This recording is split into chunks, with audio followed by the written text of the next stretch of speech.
Good evening, students. How are you, guys? Good evening to every one of you. So, students, in last lecture we had started chapter 4 on audit evidence. So, we had understood meaning of audit evidence. What does audit evidence mean? What does it convey? We had also understood the meaning of assertions. And we had also learned about different type of assertions relating to classes of transactions, relating to account balances, and relating to presentation and disclosures. Yes, Pranav, the chat in Zoom is not enabled, and you can send your queries on this portal on which you are sending. And if you want to raise some query on Zoom, then you are allowed to raise it in last 15-20 minutes when you would be unmuted. Okay. And students, we had also discussed something about audit procedure. What is the classification of audit procedures? And I had assured you that we shall again take up the broad classification of audit procedures today itself. Okay, so we shall be starting from there. So students, we had learned in our last class also that audit procedures can be broadly classified into risk assessment procedures and further audit procedures. So, students, tell me, do you remember what do we mean by risk assessment procedures?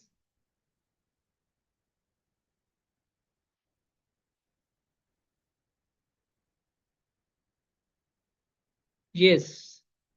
Can anybody tell me what is meant by risk assessment procedures? We had discussed in our last class also, and you have read it in chapter 3 also. Yes, anyone? You can send your answers on the mail.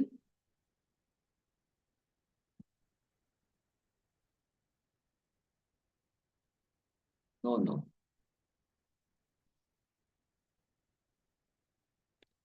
Yes, Tejaswin has written something. What about others?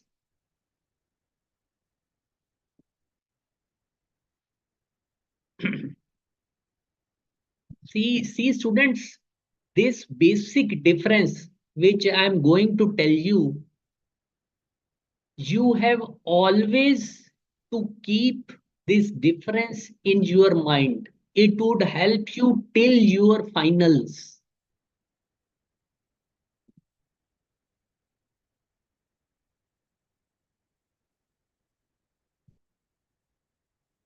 Yes. So Tejaswin is also writing same thing, and Pranav, you are also writing on the same lines. So first understand this thing that as the name suggests, as the name denotes, risk assessment procedures are used to identify and assess risk of material misstatement. These are used to identify us. These procedures are used to identify and assess the risk of material misstatement, not material misstatement themselves. That is done by substantive procedures. Understood this difference? So there is something in writing which you have to refine.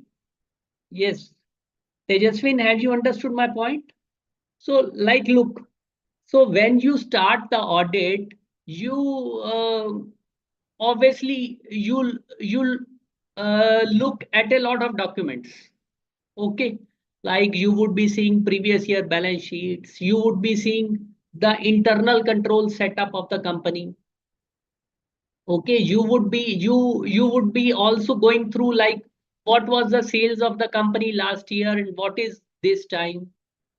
So, but just by scrolling those pages, just by inspecting these things, whether you are able to detect material misstatement, you can at best identify and assess risk of material misstatement, the chance of material misstatement happening. Say if the sales have increased by twice or by thrice, then you can see that then you can say that there is a risk that sales may be overstated, that there is a chance that sales may be overstated.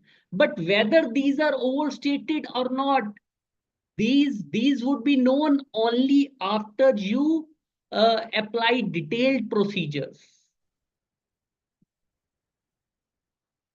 Yes, Nistala, all your queries are visible. So you understand my point of view, what I'm trying to tell you, what I'm trying to make you understand.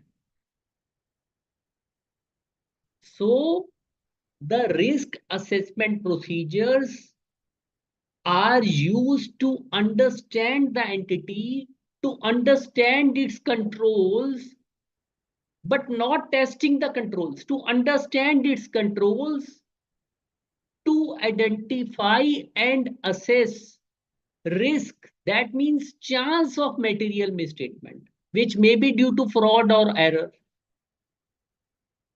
So is that clear? What do we mean by risk assessment procedures?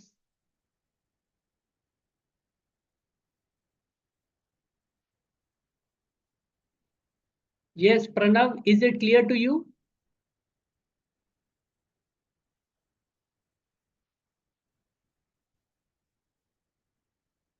Yes, Ritika, you are right. And what are further audit procedures? Now, further audit procedures can be divided into two again.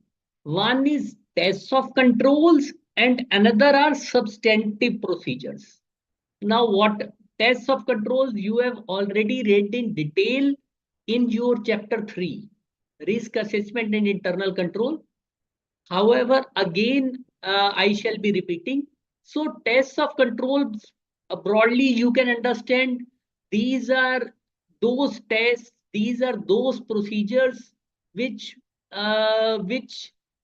give assurance to the auditor that that controls are operating effectively, or they are in a position to prevent material misstatement, or if they occur, detect and correct material misstatements in time.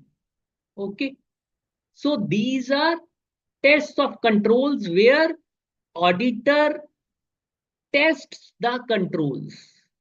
So controls, as you know, these are the internal controls operating in the organization, operating in the entity to carry out its operations effectively in line with the objectives of the entity. Because no organization, no entity can function without some sort of checks and balances, without some controls. So there has to be some system of internal control in every organization, as you have read in chapter 3. Clear? Clear, guys? So next comes substantive procedures. Now, what are substantive procedures?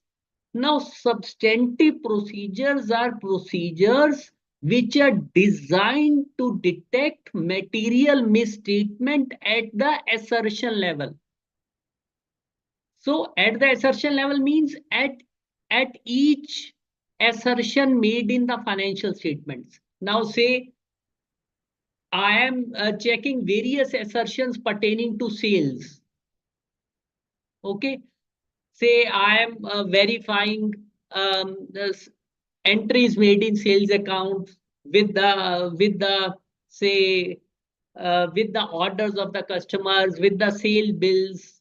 So these such type of procedures would help me to detect material misstatements at the level of sales. So such procedures are called substantive procedures.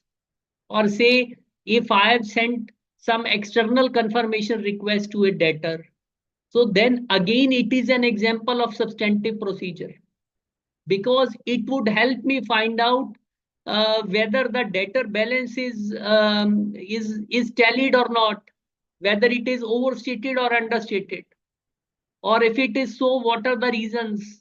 So it would help me in detecting material misstatement at the assertion level. Okay. Similarly, in case of purchases, I would be seeing the amount entered in purchase account with the purchase invoices. I would be checking various assertions in respect of purchases. Okay, I would be in case I choose to send external confirmation requests to trade payables to creditors, then I am also getting audit evidence. Now, again, this type of procedures which I am performing is substantive audit procedure, because it would help me in detecting material misstatement at the level of purchases. Clear? Clear, students? So substantive procedures are again divided into further two types of procedures. One is tests of details and another are analytical procedures. Okay, so first we shall take analytical procedures. This you have also read in chapter 3. So analytical procedures, there is a whole essay about it within this chapter. Uh, but for the timing, you can understand that these relate to evaluating financial information, assessing financial information by establishing relationship between financial information and also between financial information and non-financial information. Like say you compare ratio of current years with the previous years. Say you are comparing gross profit ratio of this year with the previous year. Now, if there is say abnormal rise or abnormal fall, then you would try to find out the reasons. Okay, so such kind of procedures are called as analytical procedures. Okay, since they also help in detecting material misstatement, so we call them substantive analytical procedures. So these are also, remember, these are also substantive, but these are analytical procedures. So we also say them as substantive analytical procedures. Then there are tests of details. Now, tests of details can be tests of transactions or tests of balances. As you know that uh, that balance sheet part contains various account balances like trade receivables, trade payables, like borrowings, like property, plant and equipment, and a statement of profit and loss or profit and loss account, you can say. These contains various transactions pertaining to sales, pertaining to purchases, pertaining to wages, salaries, repair and maintenance. Okay, all these kind of things, administrative expenses, interest. So these are all transactions. So when you test these transactions, obviously you would be verifying, you would be testing these transactions using a variety of evidences. So you would be performing tests of transactions And when you are verifying account balances, you are performing tests of balances. Clear? Yes, Ritika, analytical procedures, we shall be coming to it. Within this chapter, there is a complete essay pertaining to it. So do not worry. And Mosmi Kumari, again, you can raise your queries on Zoom in last 15-20 minutes. Interactive queries chat is disabled, and we shall be able to interact on Zoom in last 15-20 minutes. Okay. Meanwhile, if you have query, you can send on the mail. So guys, this broad thing is clear to you.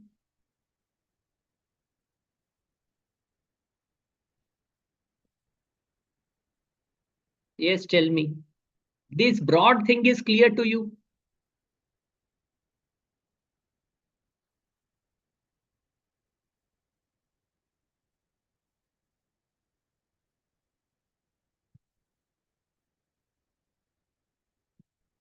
Okay. So guys, this is all about classification of audit procedures. Now, now we shall study some procedures one by one. So these are classification. But what the procedures are all about?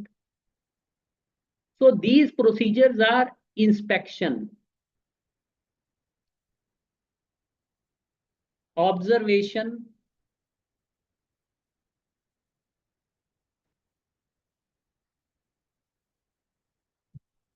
external confirmation,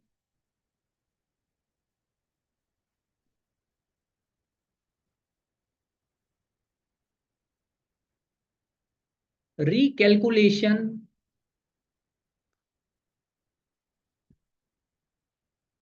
reperformance,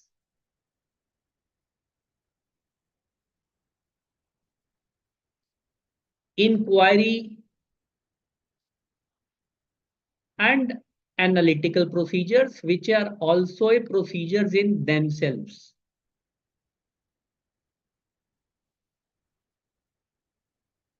So you probably have some idea of these terms. So I had explained to you in last lecture also. So today again we shall be discussing. Now what is inspection? Inspection means basically examining something. It can be a document, it can be an asset, it can be some visual evidence. Okay, like say you verify purchase bills. So what you are doing? You are inspecting that document. So this is called inspection.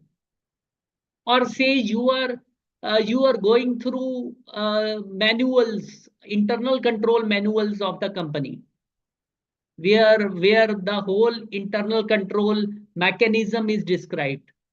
So you are going through, you are scrolling the pages. So what you are doing? Which procedure? Just common sense point of view. There is no rocket science. Just understand logically with a common sense point of view. So what you are doing? You are inspecting. Or suppose the company is having some fixed deposit with a bank, and you are seeing that fixed deposit receipt. So what you are doing? You are inspecting it. So you are performing inspection as an audit procedure. As simple as that.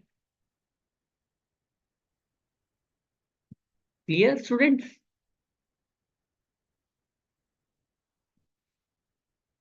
Next is observation. Observation means seeing something happening. Okay, like say you attend physical verification of stocks of a company, and the stock taking is being done by the persons of the company, by the employees of the company. So you are observing what they are doing. They are counting, they are keeping, after counting they are keeping the goods uh, in another corners. So you are seeing how they are making counting and how they are writing. Okay.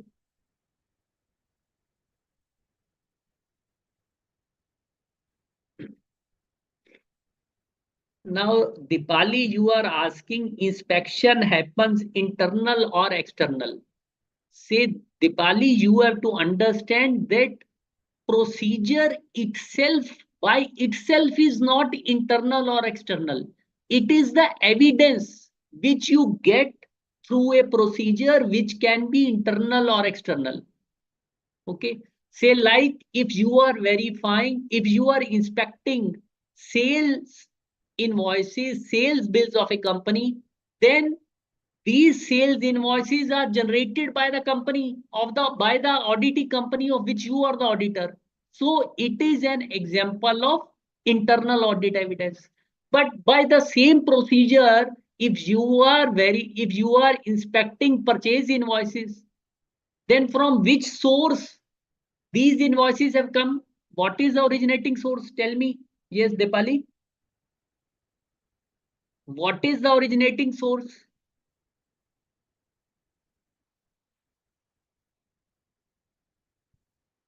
Yes. Yes, Dipali, waiting for your response on the mail.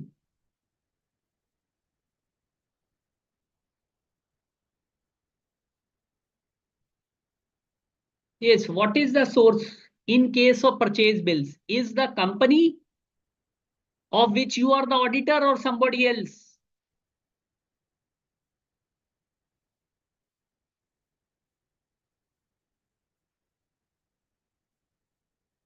Yes, Tejaswin, yes, you are right. Tejaswin has already stated that it is an external audit evidence. So you have to understand that procedure by itself is not internal or external. It is the audit evidence which is internal or external. Clear? Yes, Depali.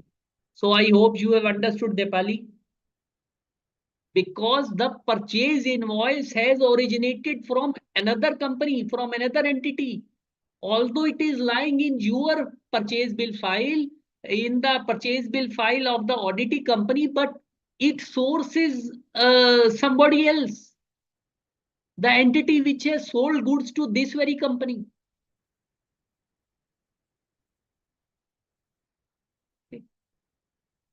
And what is observation? Dilip, you are saying what is the difference between inspection and observation? So, inspecting means examining some document or some asset, and observation means seeing some some work being performed, you can say. Like I have given you example of physical stock taking, or say if you go to a bank as an auditor and you see how employees are working without doing anything, you just observe them. Okay, so it is an example of observation. Clear?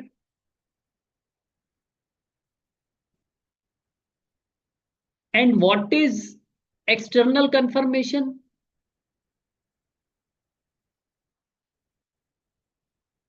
External confirmation means, like we have discussed, and as the name denotes, that requesting somebody to give a response to the auditor's query. Okay, so like we get a response from the trade receivables, or trade payables. Okay, or an auditor may send some request to a third party to confirm the contents of some documents, like to confirm the terms of some contract. So again, it is an example of external confirmation. So again, this is important, students. Remember that external confirmation is not restricted to sending confirmation requests to trade payables and trade receivables. Okay.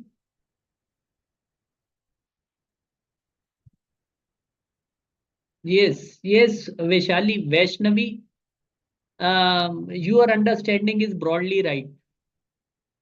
So not only it is not restricted to process, but when you see work being performed by others, if you understand it as a process, then it is okay.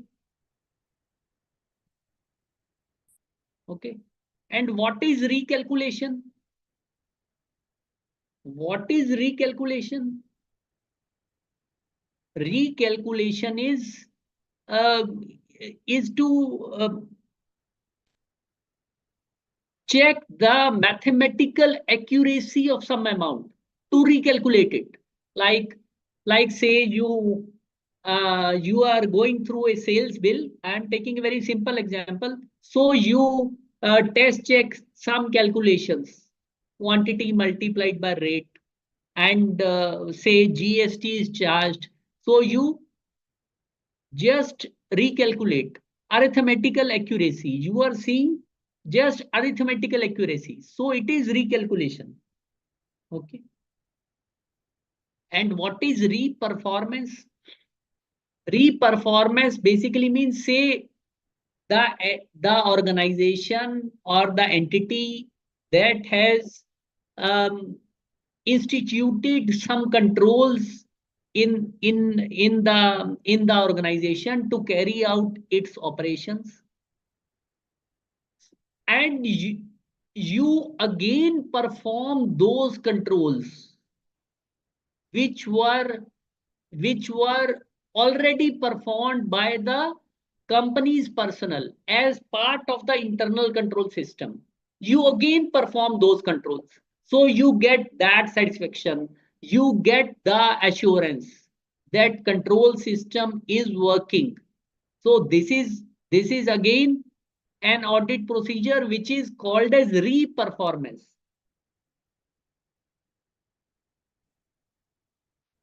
Yes, Tejaswin, yes, you're right. Like, for example, like say, say company has asked its head accountant, to prepare bank reconciliation statement every month.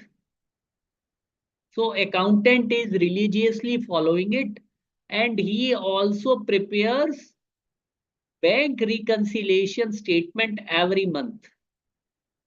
Okay. So what you do is you again prepare bank reconciliation statement by yourself, say for the month, say for a month, for the month of March. So you are re-performing the control which was instituted as part of organization's control system. So what you have done, you are re-performing, you are using this procedure, re-performance, as an audit procedure. Clear, students? Similarly, next is inquiry. Now, as you know, auditor makes a lot of inquiries during the course of audit. In fact, it is not possible for him to conduct audit without inquiring. Inquiring means to ask from, say, management, from its entire chain of people, from it, from its entire hierarchy.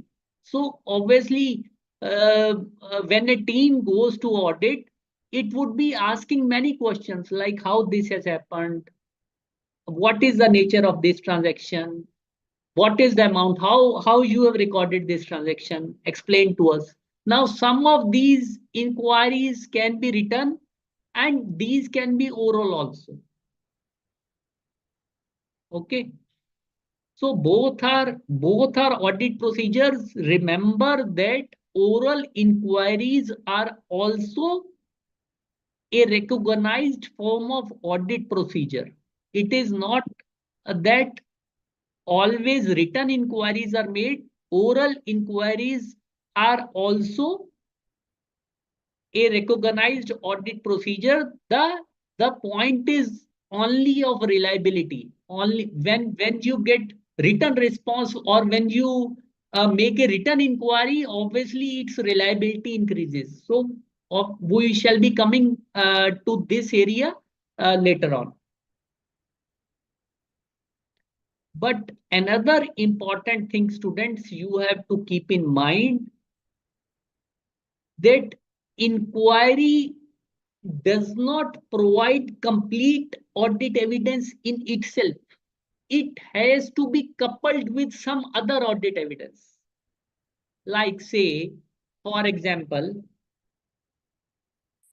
yeah, Arup, you are asking what is the meaning of hierarchy? Hierarchy means the organizational structure, like say there is a CFO of the company, below that there is a divisional head, then there is an assistant manager, then there is a manager, below that there are clerks. So entire chain, this is the meaning of hierarchy.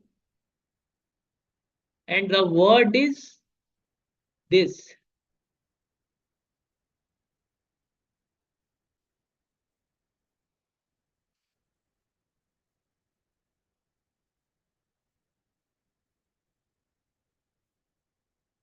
And remember, students, that inquiry has to be coupled with other audit evidences, as I was telling you, with other audit procedures. Like say if you inquire from a staff of the company, from say accountant of the company, that whether the company has conducted physical verification of property, plant and equipment during the year. Accountant would say, yes, sir, the company has done it. So would you be satisfied? Would you be satisfied with this response? Or would you do something else?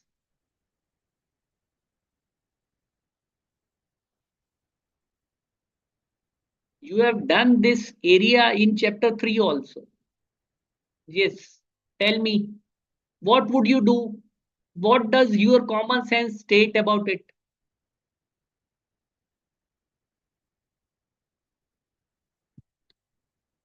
No, yes, Tejasvi, you are right. You are saying no. I would not be satisfied with this response only.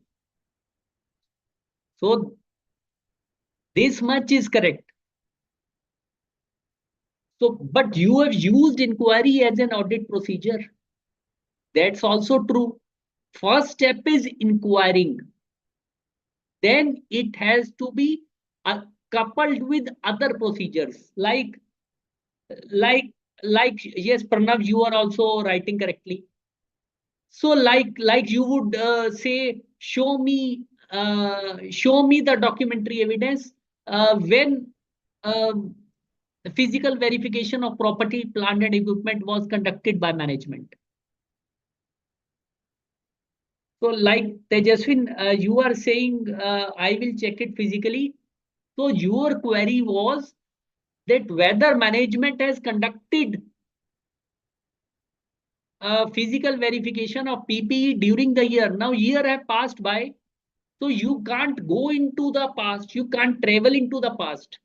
So you would be asking for those documents which show that management in fact conducted physical verification during the year. So you would be asking for records. Arey Baba, give me the records. Show me when you conducted physical verification, who conducted it, at which date you conducted, what were uh, what were your findings.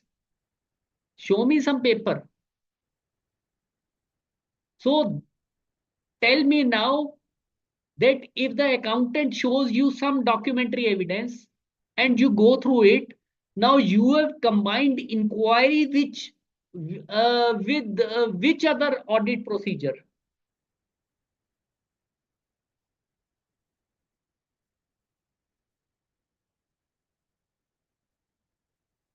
Yes.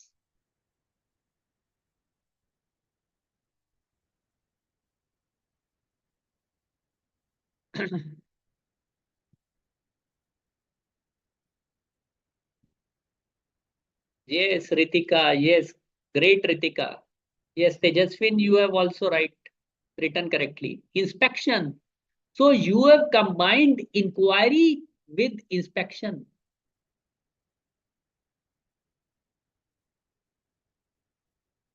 So these little things, guys, this is now what we are doing is concept building, making you understand.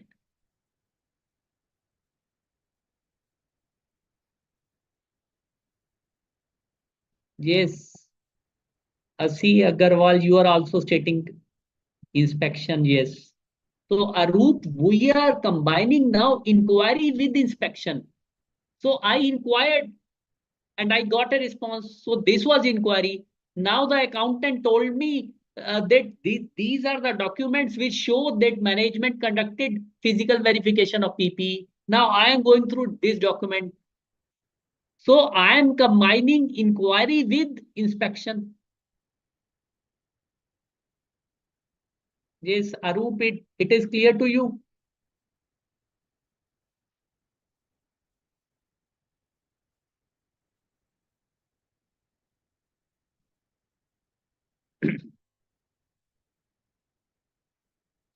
Yes. Okay, great, Arup. So then we come to analytical procedures.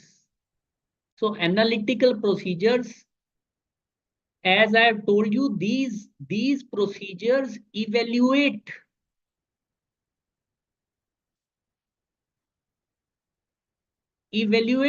financial information.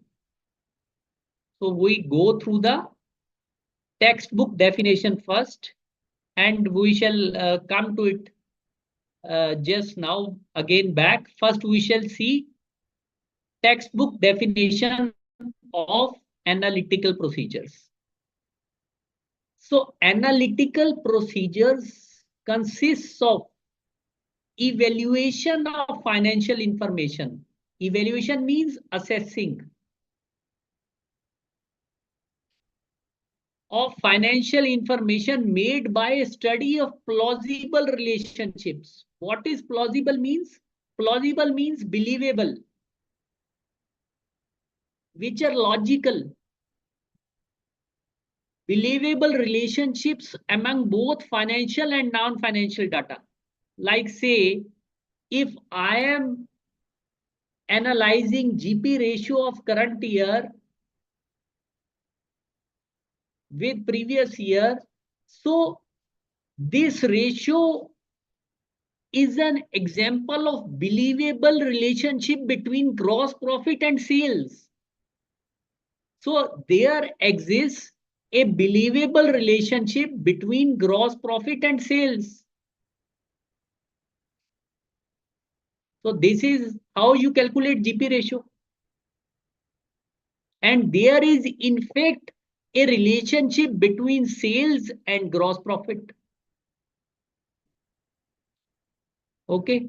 So gross profit is directly impacted by the sales. It is the outcome of what is credited and what is deducted in the trading account. The remaining is gross profit. So analytical procedures also encompass the investigation of identified fluctuations and relationships that deviate significantly from predicted amounts. So it simply means, like, say, if there is some abnormal variation, then I would investigate, I would analyze its reasons. Clear, students? So the definition of analytical procedures is clear. So this relationship can not only be between the financial information, but also between financial information and non-financial information. Say, if I am having some rental income, huge rental income, so it may not be necessary for me as an auditor to verify each and every transaction. I simply can have data like what is the say, assume that number of units which this company has rented out is same, is alike. Alike units have been rented. Like assume that they have and the rent is also same. Okay. So by just seeing how many units were rented during the year, you can arrive at the rental income.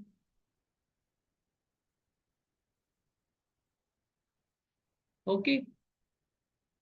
So these type and more of such examples, friends, we shall be learning when we do essay, specific essay on analytical procedures which form part of this chapter. Okay. So for the time being here, this much is sufficient. So we shall quickly go through other textbook definitions of inspection, of other audit procedures. So inspection involves examining records or documents. So you may examine some record or document, whether internal or external, in paper form or electronic form, any form. It may be, say, some Excel sheet or some software data in which the company is maintaining accounts, or other media, or physical examination of an asset.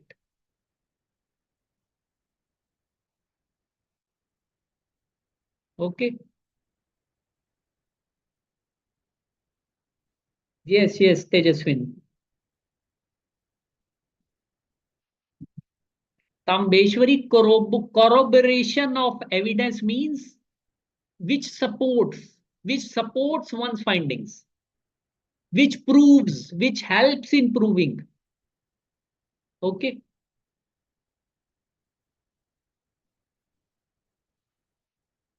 Now what is observation? Observation consists of looking at a process or procedure being performed by others. Looking at a process or procedure being performed by others. So either you are looking at something happening, some process, okay, or some procedure which is performed by different persons or one person. So it is known as observation. Okay. So another feature of observation, guys, how beautifully it is written here. Observation provides audit evidence about the performance of a process or procedure, but is limited to the point in time at which the observation takes place, and by the fact that the act of being observed may affect how the process is being performed.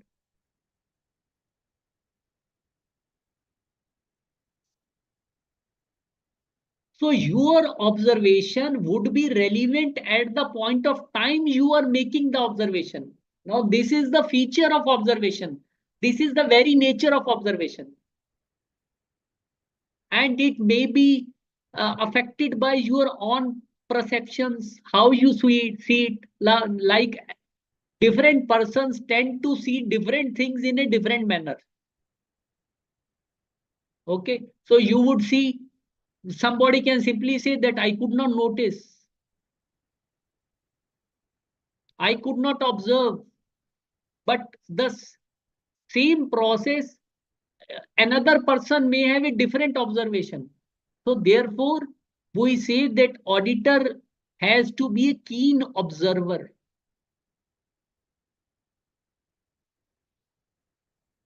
Okay. Yes, perception level is different, Pallavi. And external confirmation, this you already know, and I have also explained it. And again, there is a separate essay on external confirmation, essay 505 within this chapter. So this is one of the lengthiest chapters in your study material. I think it runs into 141 pages. Okay.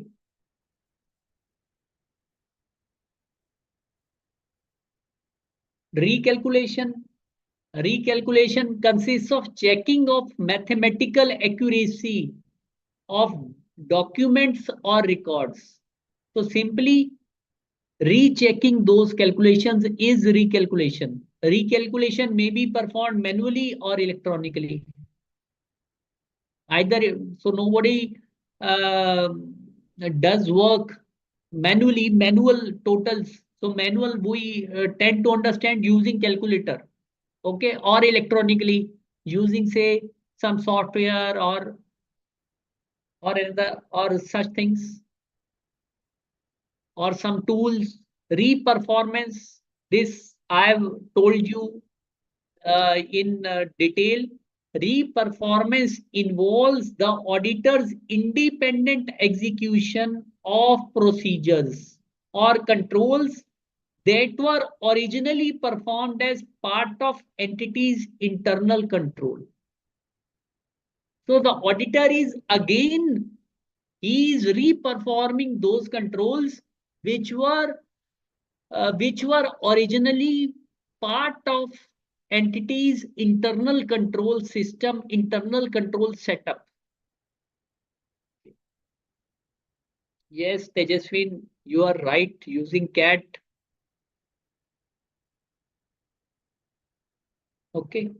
Analytical procedures we have discussed and inquiry also we have discussed. Now, again, important thing.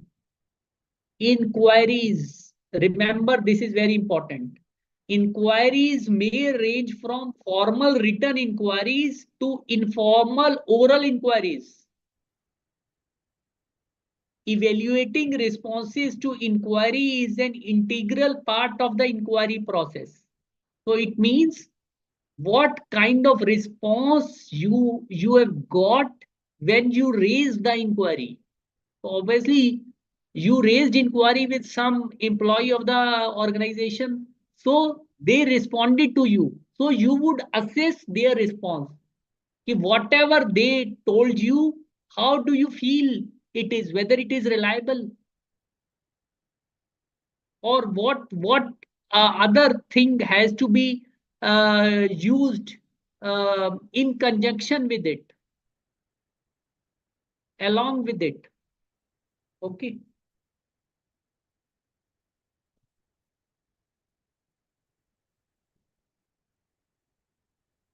Yes, Tejaswini, inspection.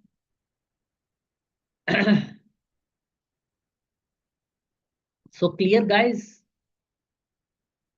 So we have devoted sufficient time to these audit procedures because these form basics of your funda of your auditing study material.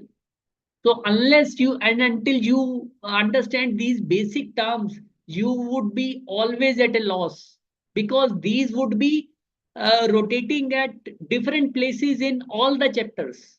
These would be there. These are there in chapter 3, in 4, in 5. These would be coming. Okay.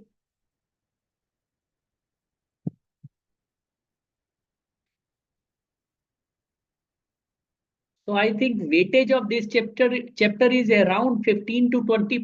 Ritika, it's better you check it from the BOS website. As far as I remember, it is around 15 to 20%. But see, all these weightages, etc., these are only of, at best, you can say, academic importance. When you are studying, you can't leave any chapter in your exam for while preparing for the exam, because the course is structured in such way and things are interrelated in such a way that if you leave some topic, if you leave some chapter, it would again crop up in the paper to you in some form or another. Okay. So these, at best, you can understand that these are just references only. These are just guidelines meant for you. Okay. But you can't prepare for the auditing paper, or for that matter for any paper. Like, look, this chapter has 8% weightage, so I would leave this. So this is not a proper way to prepare for a professional exam. Although you can rank certain things in terms of importance, but you just can't leave. So like I would leave chapter 3. No, if you leave chapter 3, then then the marks will also leave you. Okay.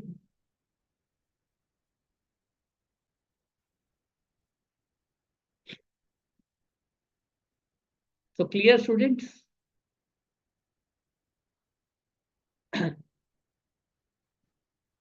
Now one more thing, students, you have to remember is, now all this classification which we had studied. Now, these are the very procedures which can acquire different type of classification. Like say, inspection can be used as a risk assessment procedure also, and it is a substantive procedure also. So it all depends what the purpose of a procedure is.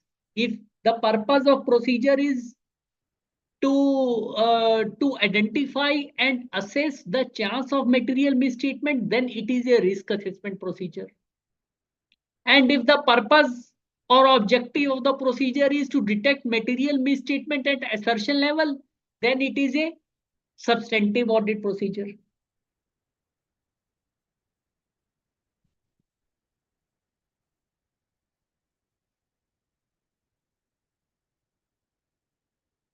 Srinivasan Venkataraman, was you also in the last batch?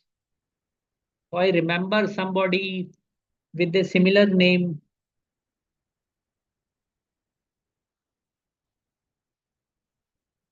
Because last time I had taken all the classes of auditing. Yes, Srinivasan, are you same Srinivasan or different? And the question, uh, yes, Srinivasan. So I have recognized you. So if an auditor gets audit evidence from different sources which gives different results, then again it is a risk factor. Rather, he would, in such a case, he would increase his area of checking. It is a risk factor. Why it is giving conflicting results? There can be increased possibilities of fraud also. Okay. And Srinivasan, didn't you appear last time?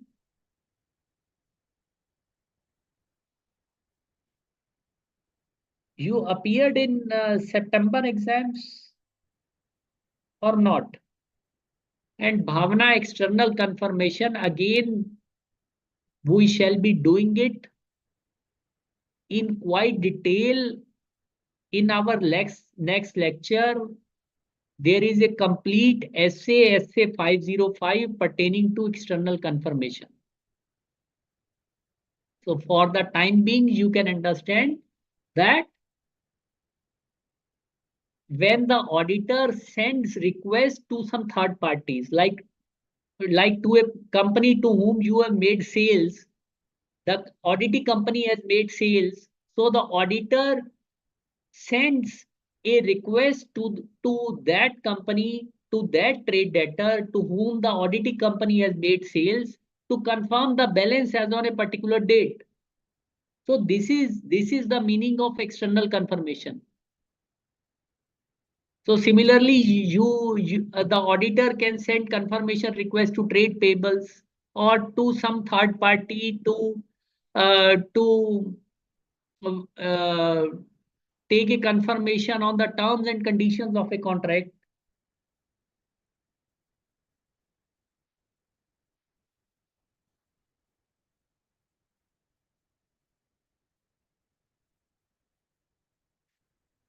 Yes. So you appeared in May 24. So weren't you able to qualify, Srinivasan?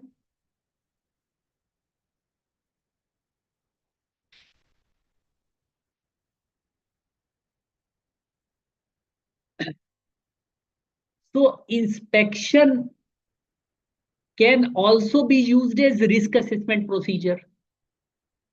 So which procedures can be used as risk assessment procedures? Tell me, students, can anyone tell me which procedures can be used as risk assessment procedures? You have read it in chapter 3. So tell me quickly, who will answer first? Which audit procedures can be used as risk assessment procedures? You have read it in chapter 3.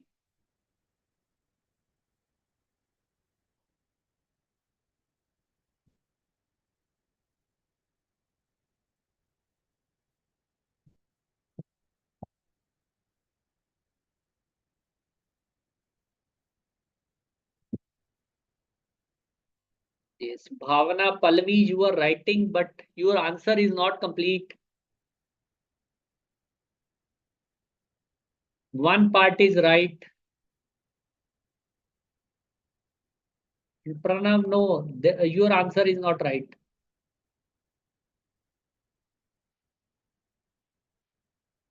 Yes, Sania, you are also right.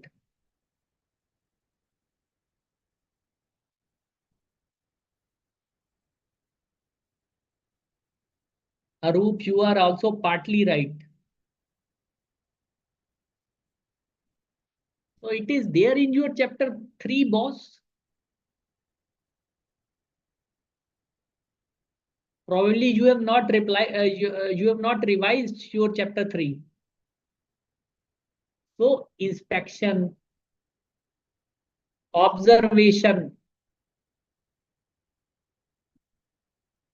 inquiry of management, and personnel within the entity. Inquiry restricted to these. Okay. And analytical procedures.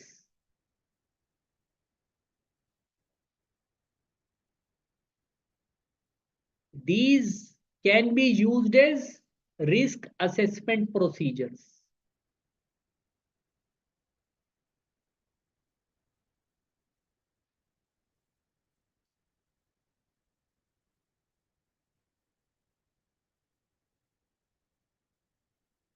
No, Balachandra, external confirmation is not a risk assessment procedure.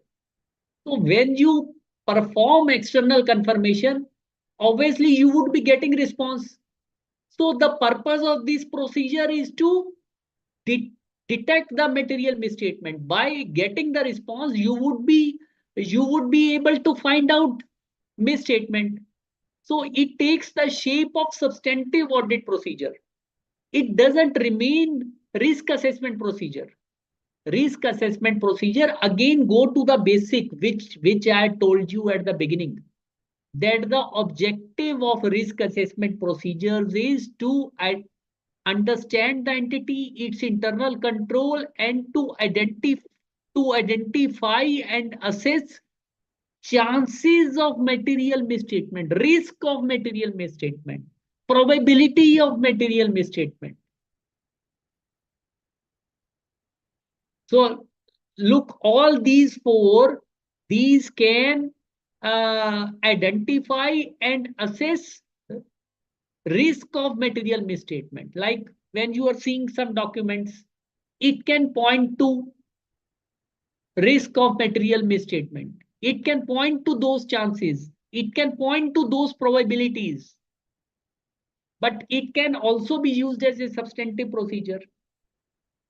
Similarly, observation. When you are observing something, it can again uh, point to some chances of wrongdoing. And if you find something wrongdoing, then it becomes substantive procedure. And inquiry of management and personnel within the entity.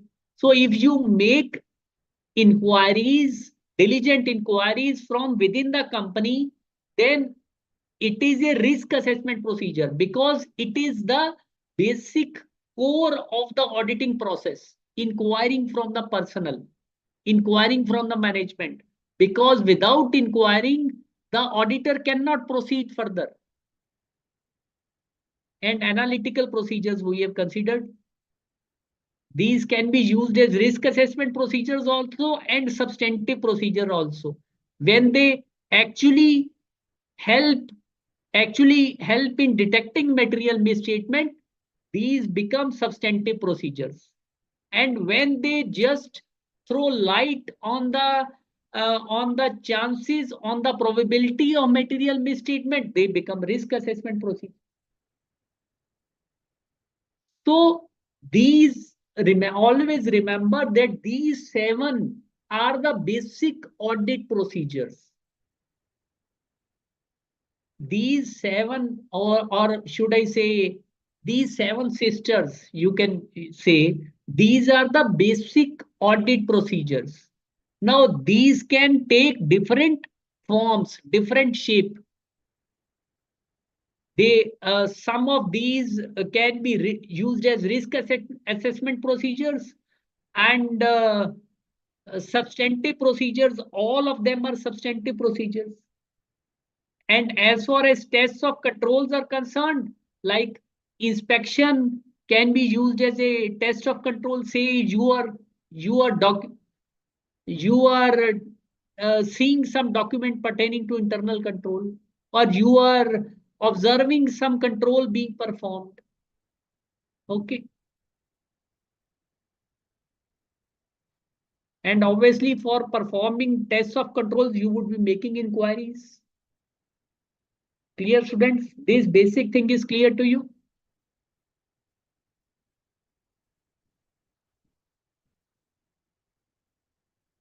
And one student, she is asking how to write in the exam. Probably Sanya, no. Nobody else. Tambeshwari is asking how to write in the exams. So Tambeshwari, last time also I told you, like first thing is understanding. Now you have understanding this thing. Now suppose you have you have understood what the meaning of inspection and observation is.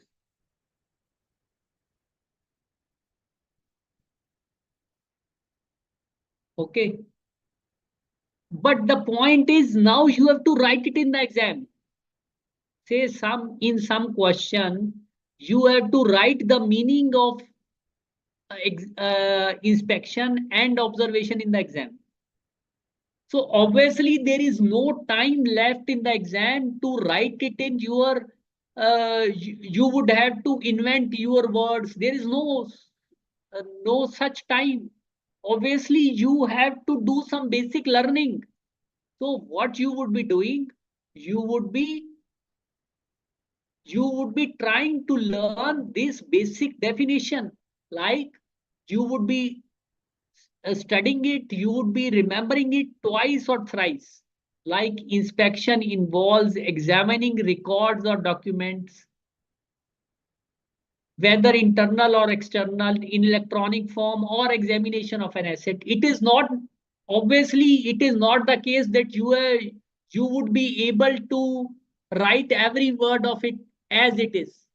And neither is the intention of ICI to make you cram. But the point is that you should be able to write the essence of it is.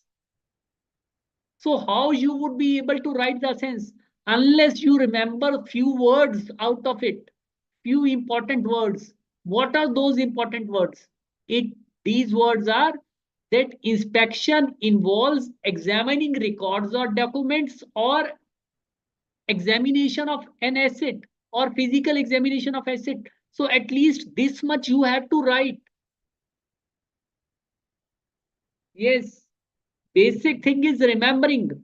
Then you need to remember. Then you have to practice if you are poor at writing, and then you have to also practice some questions, like what kind of questions are coming in the exams. Now these are third and fourth steps. So first thing is basically understand. Now once you attend these lectures, once you understand the basics of concepts, then it becomes your duty to open your module, to open the chapter, to take a printed copy of it and start reading each line, start reading every line, highlight important words. Do not go from the ready-made notes. You would always cut a sorry figure. This is the father of all notes. Say, how does our mind work? Remember, when we read some documents, we do not absorb 100% of the information. Say you read a page, you would remember some few lines or few words out of it. You again read that page, you would learn and remember more, you would retain more, you again read it, you would retain more. Then you would in the end you would retain majority of the important content of that page. So if you already read some shortcut material, some concise material, which is already shortened, so out of that, again, you would forget 50% of it. Then what you will write?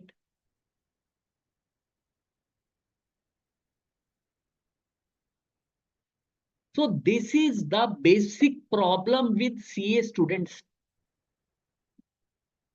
that they want to go for shortcuts, for ready-made notes, but there is no shortcut.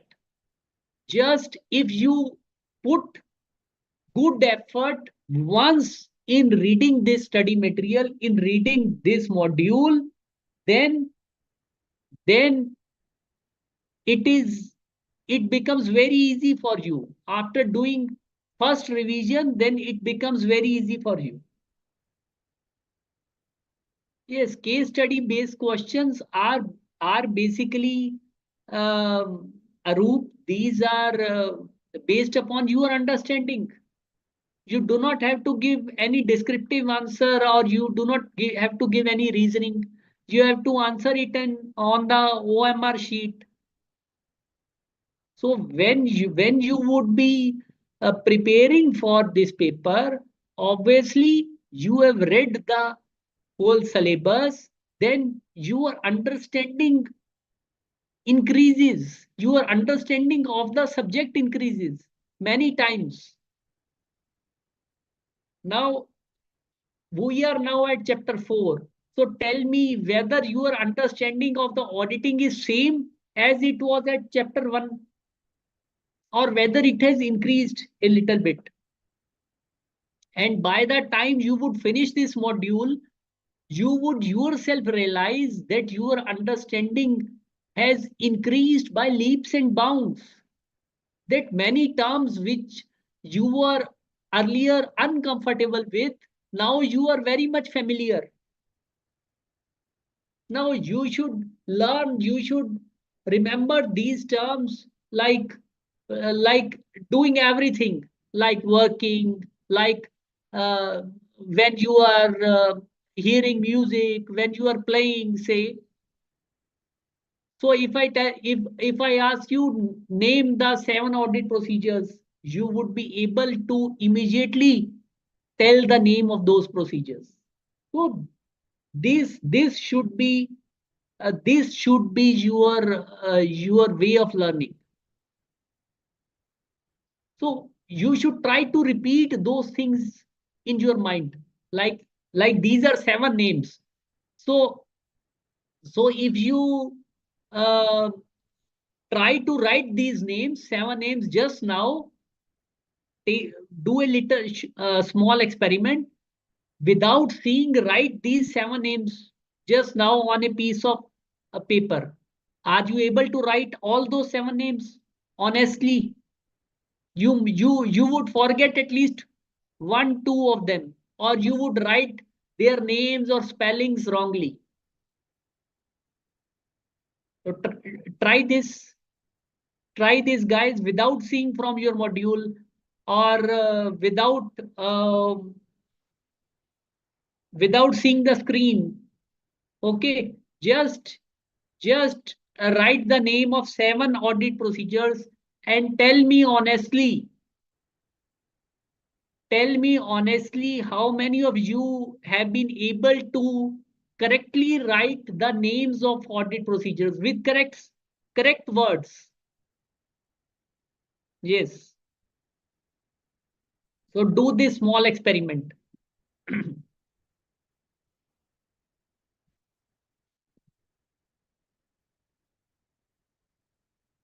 Yes, guys.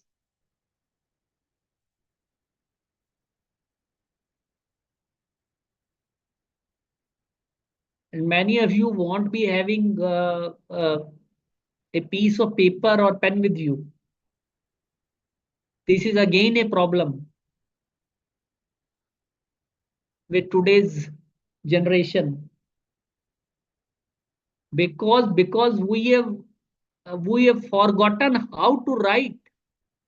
We just scroll through everything, we are scrolling through, but in paper you have to write. There is no other option.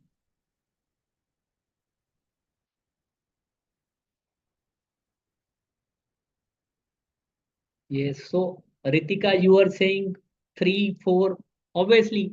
So how you would remember all these 7?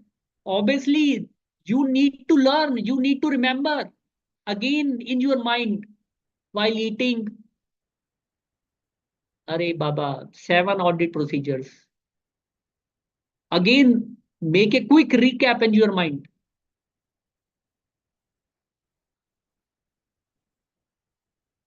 Again, this is a very small experiment, students, which I am asking you to do.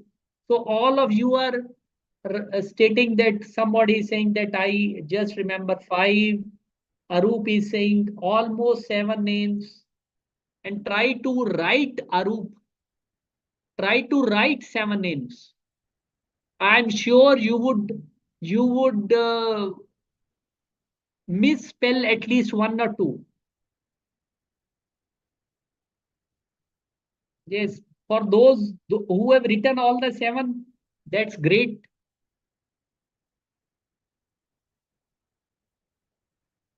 So yes, Sandhya, you are also saying I wrote 6 procedures, but I forgot 7th. So, but you have to remember now. So such type of things would help you in answering case study based questions also, in answering MCQs also. Because say if there is an MCQ pertaining to these, and one of the option is um, is not one of the audit procedures. So you can straight away find out that this is not the audit procedure itself. Setter is making a fool of me.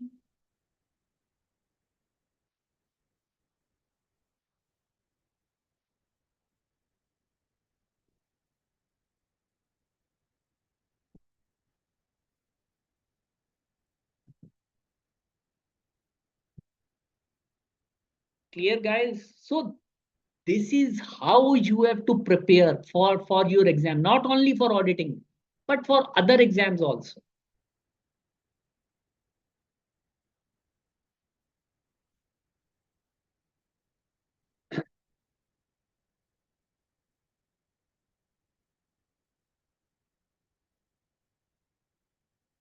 Students, and two more things about audit evidence.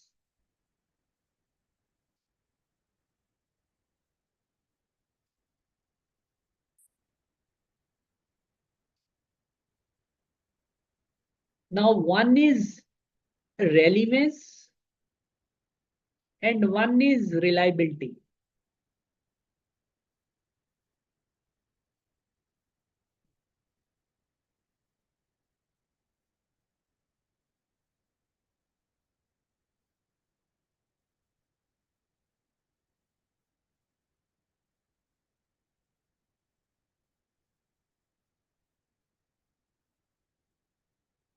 Yes, yes, for tests of controls, uh,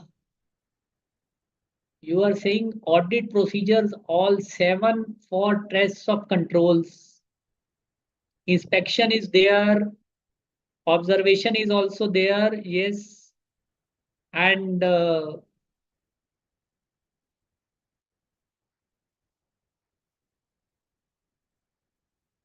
obviously external confirmation can't be test of control, because test of control is obviously something within the organization. Okay, inquiry is also test of control, re-performance is also test of control.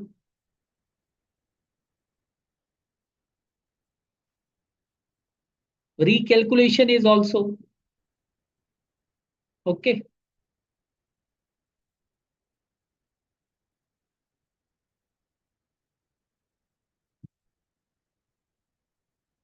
So relevance and reliability. Relevance and reliability. Now, what first we take this reliability?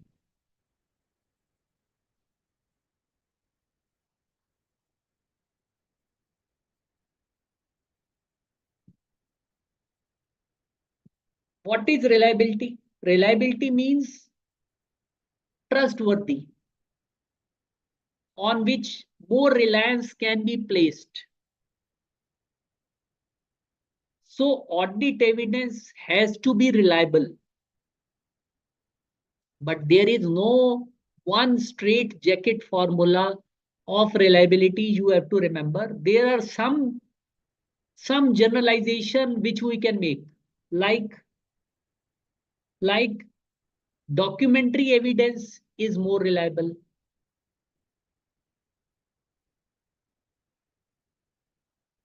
than oral evidence.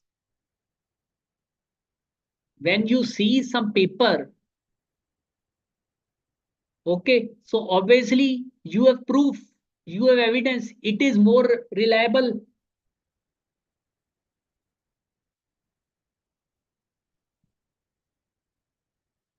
Yes, Kasak, I'll come to your query just after finishing this topic. Give me few minutes. Before break, I'll resolve it. Okay. So documentary evidence is more reliable than say oral evidence. And another generalization we can make, that evidence obtained directly by auditor is more reliable.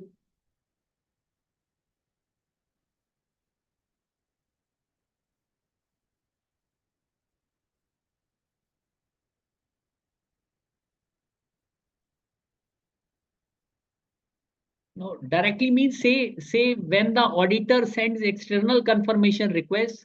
Now these requests are sent by him directly to the confirming party. So he is also getting response.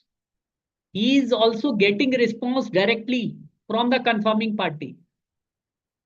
Okay. So obviously it increases the reliability. And when internal controls are good, when internal controls are operating effectively.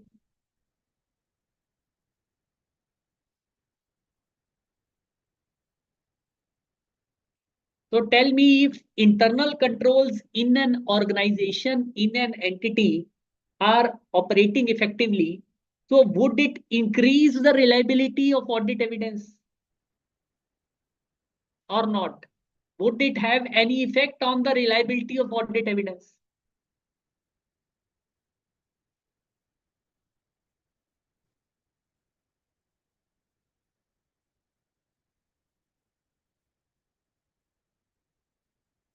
Yes,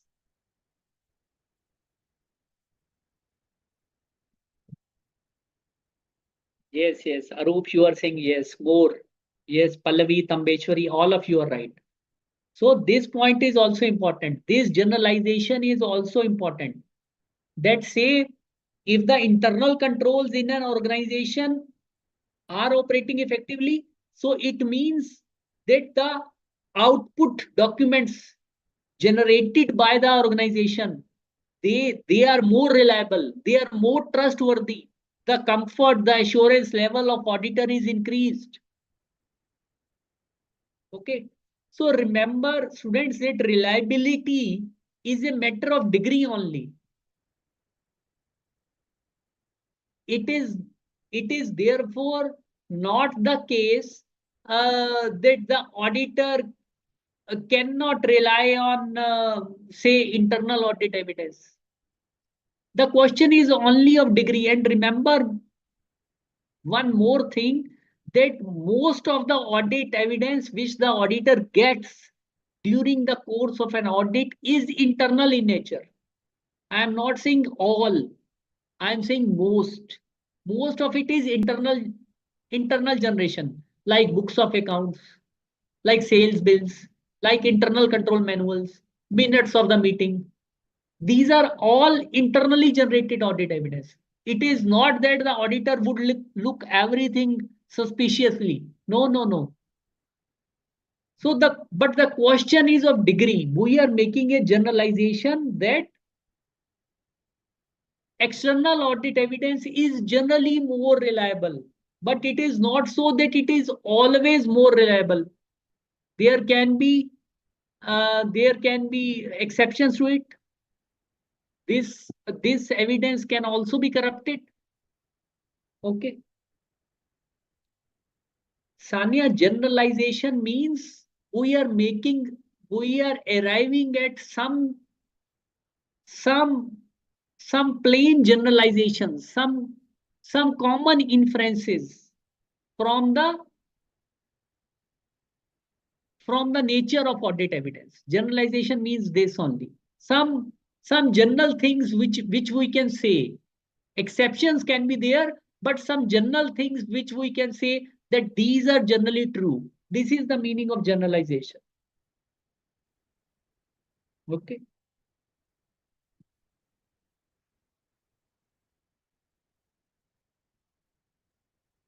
Clear, students?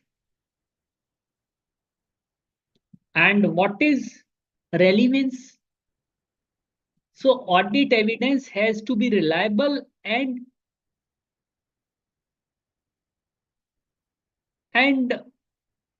audit procedures should be relevant. So what is the meaning of relevant? Like students, you are performing a audit procedure, then the assertion which you are going to test, that procedure should be relevant in that situation. Okay. Like for example, say say if you send external confirmation request to a trade receivable to a debtor to whom the auditing company has made the sales. Okay. So the confirming party, the trade debtor, responds to you, look, the balance is tallied, balance is okay. It says like, say in your books, the balance is coming rupees 1 lakh debit, and the other party is also saying that in my books it is 1 lakhs credit. Okay. So what does this show? This shows that sales are genuine, and um, and there are other transactions of payment which are also genuine, because the same mirror account appears in the books of accounts of other party. So, but can I say in this case whether, say if I wanted to test valuation assertion of the trade receivable. Now, what does the valuation assertion mean? Valuation means that the trade receivable is properly valued. Valued means that, say if the debtor is outstanding for a long time, then in my books I would be making an allowance for bad debts. Now, if I have received a confirmation, does it test my valuation assertion? Say if I am trying to test valuation assertion, then this procedure doesn't test valuation assertion. So I would be checking aging analysis. So how long this debtor is outstanding. So the procedures being performed should be relevant in relation to assertion being tested. That is the meaning of relevance. Yes, Pallavi, you are right. Relevance with the assertion. Yes, yes, Srinivasan, yes. Okay.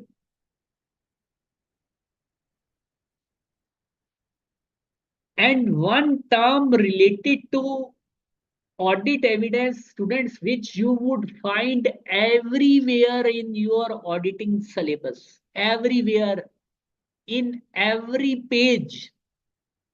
And you would always remember these two words: sufficient, appropriate audit evidence.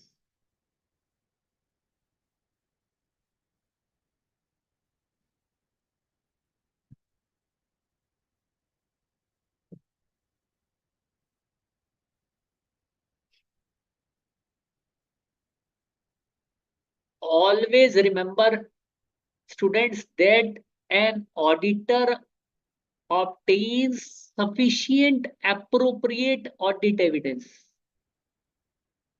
Always remember these two terms, these two words: sufficient, appropriate audit evidence. What is the meaning of sufficient?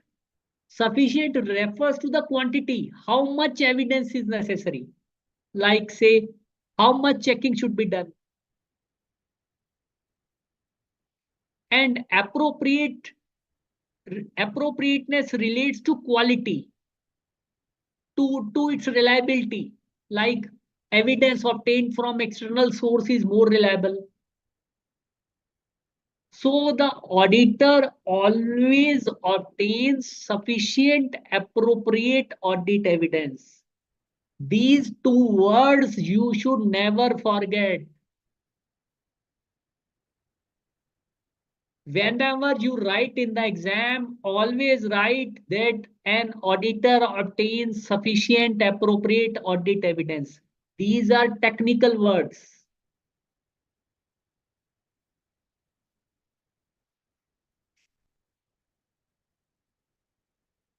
Yes, many times used in chapter Tambeshwari, and you would find at every page of your module, you would find words written sufficient, appropriate, audit evidence.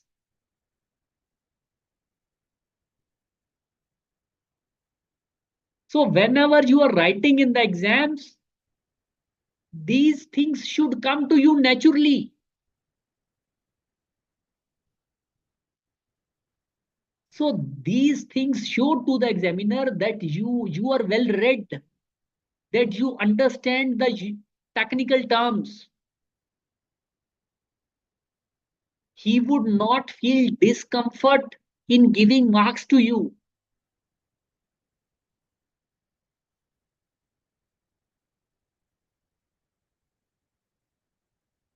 Okay, clear, students? So sufficient, appropriate audit evidence. Always remember that an auditor obtains sufficient, appropriate audit evidence. Sufficient relates to quantity and appropriate relates to quality, meaning its reliability, its relevance.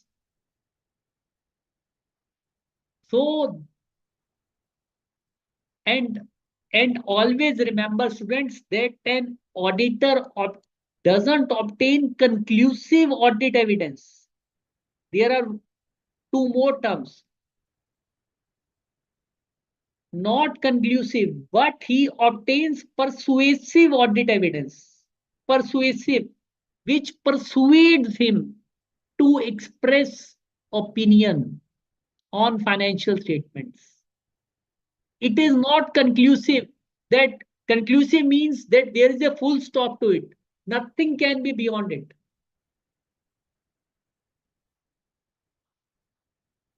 Yes, appropriate is the appropriateness denotes reliability and relevance. Arup. Appropriateness denotes reliability and relevance. So, say if you see your module, it states appropriateness is the measure of quality of audit evidence. That is its relevance and reliability in providing the support for conclusions on which auditor's opinion is based. And sufficiency is the measure of quantity of audit evidence. Yes, Dipali, there is indeed difference between relevance and reliability. I have already explained these two terms. These are two different terms. Remember. So we have learned these four new words, students.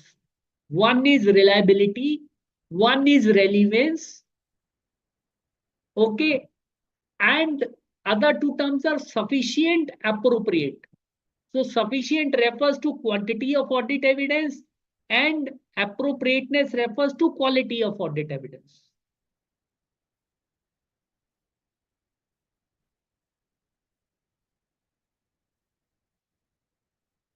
Yes, guys, clear?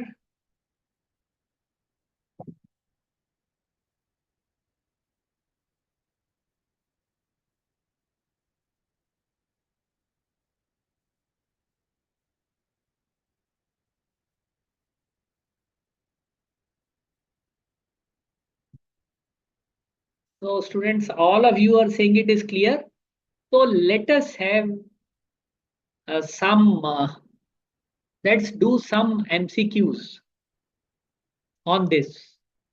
Yes, are you ready?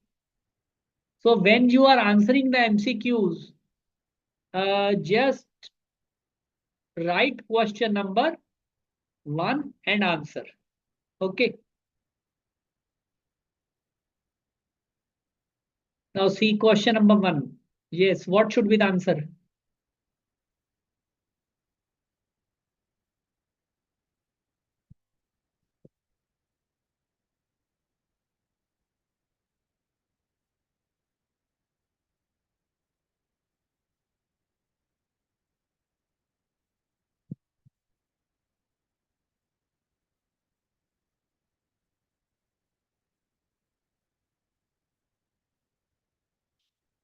Yes, guys, only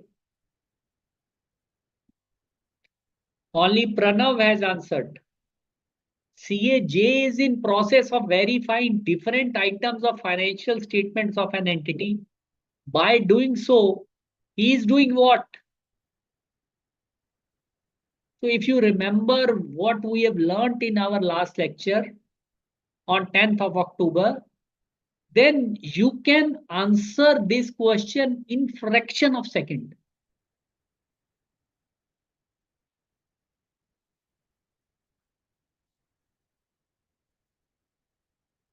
Many of you have answered correctly, but I'm sorry to state, Ritika, how you are stating that answer is A, and Tambeshwari, how you are stating answer is A, Nitin, how you are stating answer is A,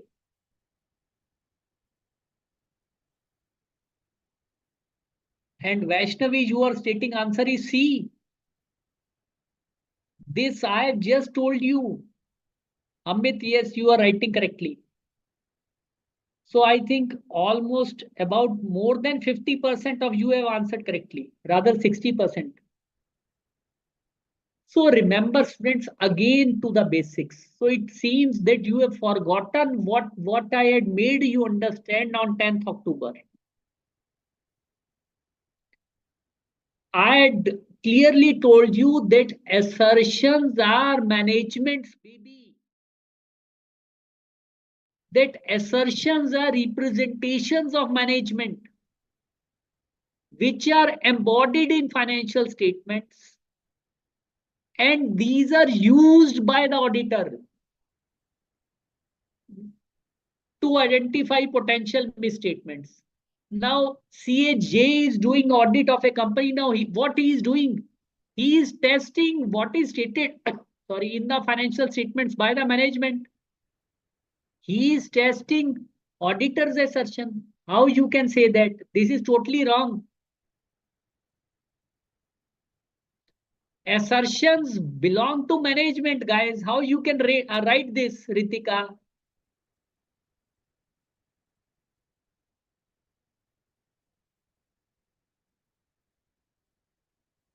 He is testing management's assertion. And I have just told you that auditor does not obtain conclusive and irrefutable audit evidence. He obtains persuasive audit evidence.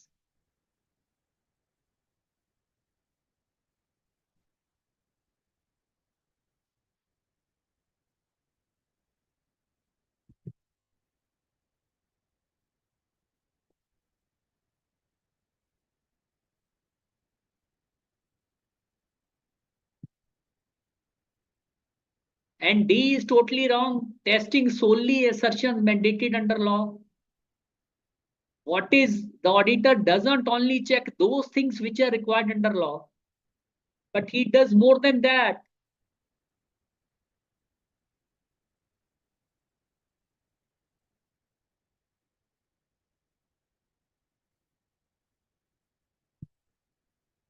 Yes. Number two, read this question and answer. What the auditor is doing. Now this question is on audit procedure.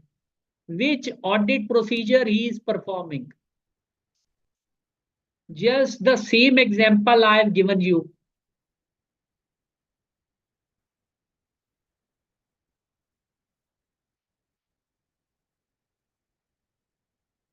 Yes, Bala Chandra has answered quickly. What about others?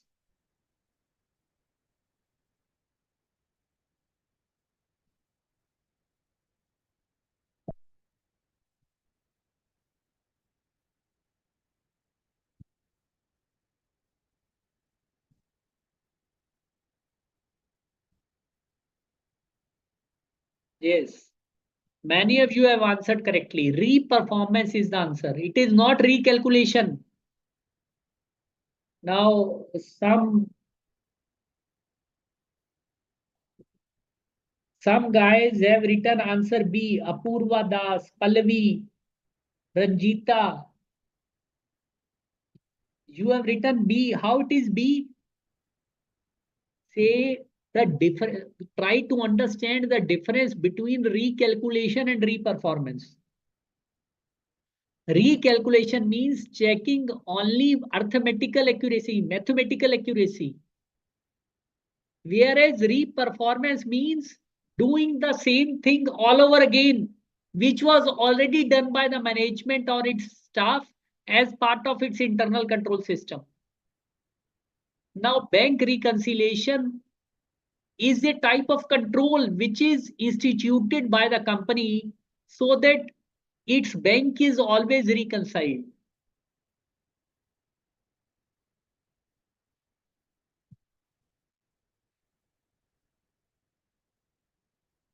And auditor against prepares bank reconciliation statement, and he independently prepares bank statement and tallies it with one prepared by the company staff. So the question itself is indicating that he is reperforming which has already been done by somebody. So this is reperformance.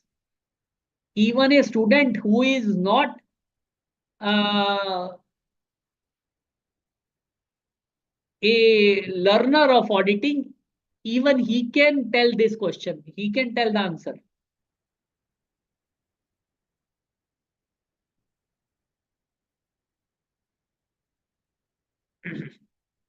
So check, when you prepare bank reconciliation statement, you are not checking arithmetical accuracy. You are doing many things. Which checks are presented. Arithmetical accuracy is just a small, maybe a little part of it, just adding and subtracting.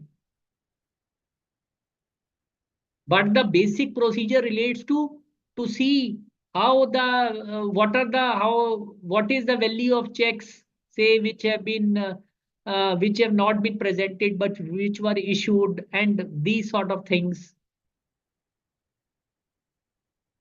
So how you can say it is recalculation now? And yes, the same example I had told you. And how it is inspection, somebody has also written answer as A. How it is inspection? Inspection means just inspecting, just seeing some piece of paper or some asset. So is the auditor seeing has he gone through the piece of paper only, or he has performed something?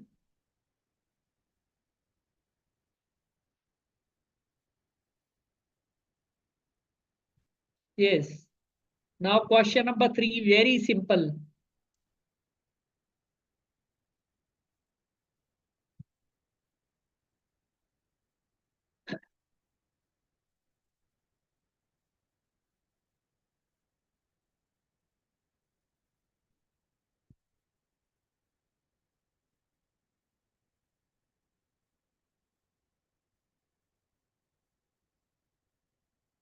Now, yes, Tejaswin and Pranav, you have answered first.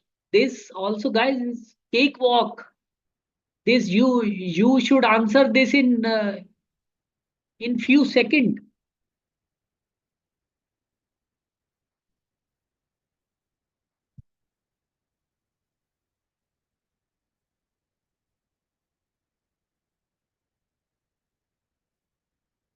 Yes, all of you have answered correctly. So third is C. We know that audit procedure consists of risk assessment procedure, text of controls, and substantive procedures. Now fourth,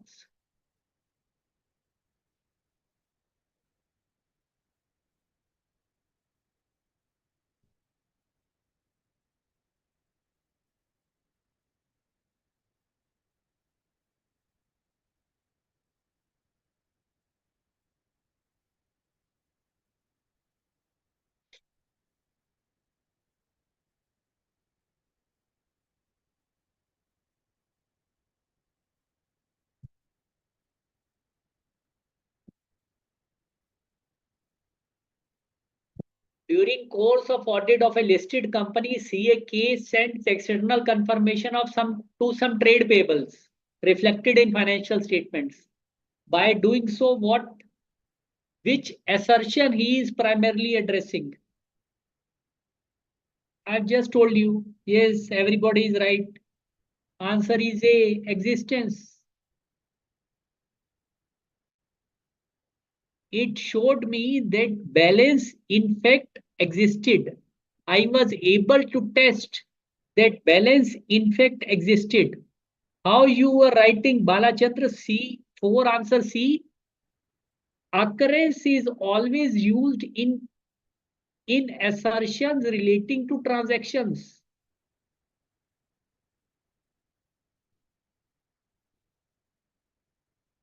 This nomenclature is used in assertions relating to transactions, whereas in assertions relating to balances, the nomenclature existence is used. So that is why I ask you to remember in exams, everything would go topsturvy because unless you remember, the two words may be denoting the same meaning. And you would say that Board of Studies has given the wrong answer. Yes. Is Balachandra, is it clear to you? Yes, Balachandra, is it clear to you? Balachandra and B. Kiran Kumar, when we talk about account balances, so trade receivables are a type of account balance. We use the word existence. We are testing existence assertion. The balance existed on a particular date, not occurred. We use occurrence in case of transactions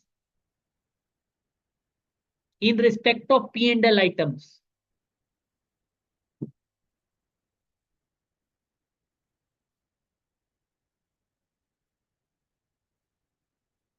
Yes. Now see question number 5.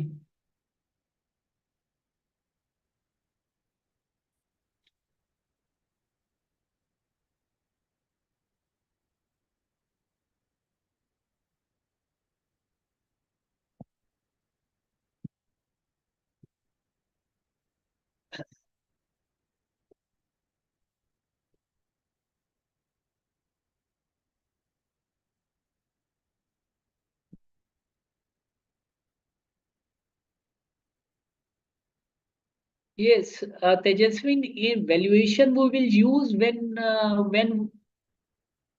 we see that whether the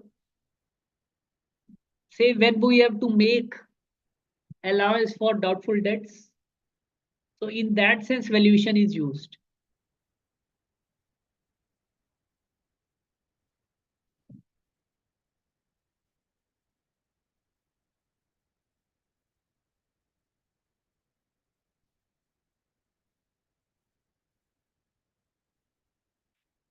Guys, this was so simple and many of you have messed it up.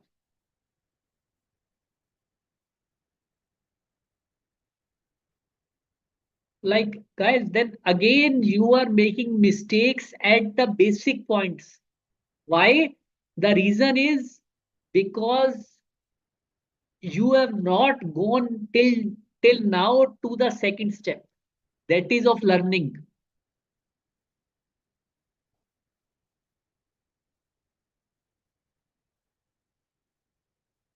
Yes, answer was B, external audit evidence. Now, how many of you are writing A? Some of you are writing C, some are of writing D.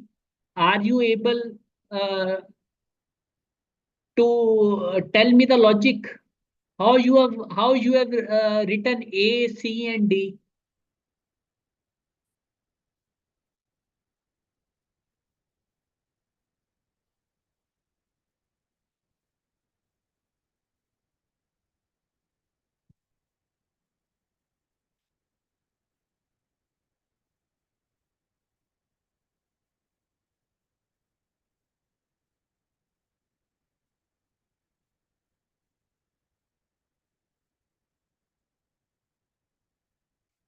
Nisarg.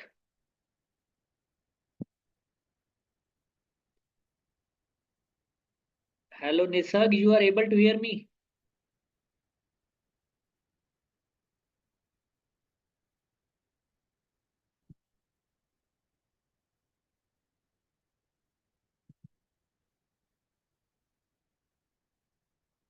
Yes, Nisarg, you are able to hear me? Nisarg.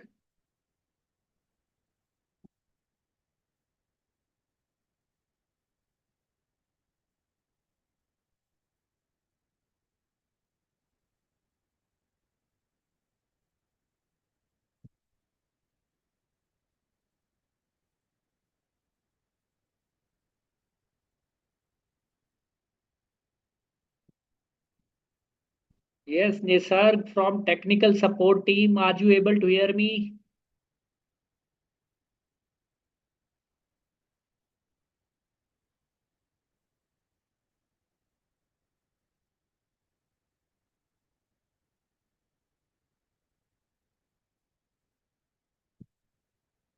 Nisarga आप सुन सकते हो मेरे को?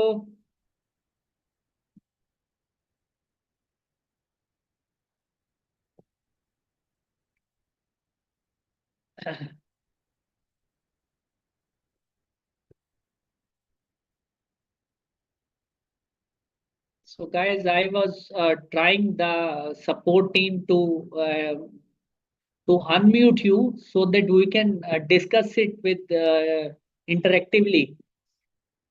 So probably he is not on the line. So guys, yes, now you are able to realize your mistake. Say, while conducting audit of a company, CAD has verified bank balance of current account maintained with MCT Bank with bank statement downloaded from bank's website on company's computer system. So back from where bank statement has been downloaded? From the bank's website. So what is the source? Bank. Now, when the source is outside the client, so I told you that when seeing whether it is an internal audit evidence or external audit evidence, you would see its source of origination. You would see its source of origination. So source of origination is bank. So first one is external audit evidence. And second thing is he has also verified few entries in purchase account with purchase bills placed in purchase bill files. Now again, you have gone to conduct audit of a company. You go through the purchase bill files. Now who has originated this document? Have these bills been prepared by the company, by the auditing company? Purchase bills? No. These have come from the outside, from whom? From the entity from whom the company has purchased the goods. So the source of these documents lies outside the entity. So this is also external audit evidence. So both were external audit evidence. And many of you have foolishly answered even this simple question wrongly. So guys, now you are able to realize your mistakes.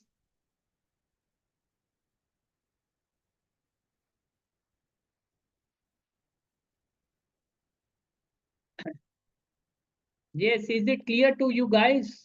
The question is clear to you?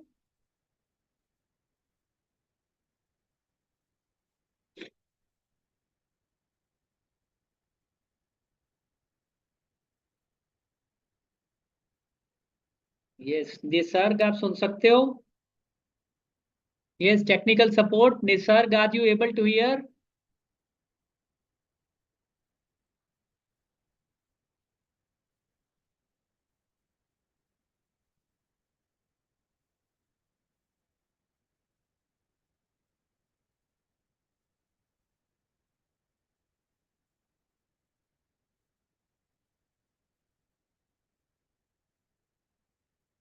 Hello, Nisarg. Probably he is not, we are not able to connect with the technical support team, guys. So we shall continue with the lecture.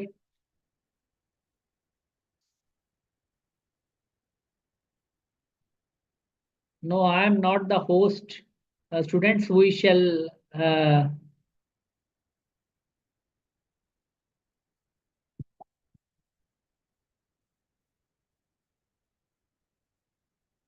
Kasak, there was a, query from your side, Kasak Yadav. Yes, you had raised this query. You are saying that audit procedure for obtaining audit evidence is risk assessment procedure and further audit procedure. Yes, that's right. But audit procedure also include inspection observation. Yes, yes. So again, I told you, Kasak, while explaining this concept, that basic audit procedures are these. These are the 7 procedures, are basic audit procedures according to what an auditor does, depending upon the nature. Like when you see something, when you inspect some documents, this is an inspection. When you do something, okay, so this is an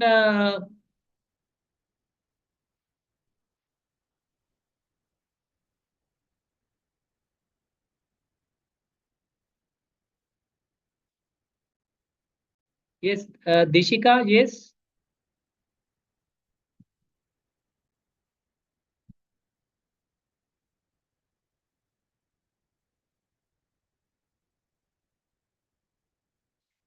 So let me first complete this concept.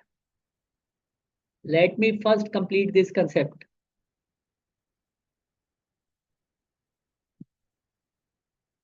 So these are according to the nature of what an auditor does.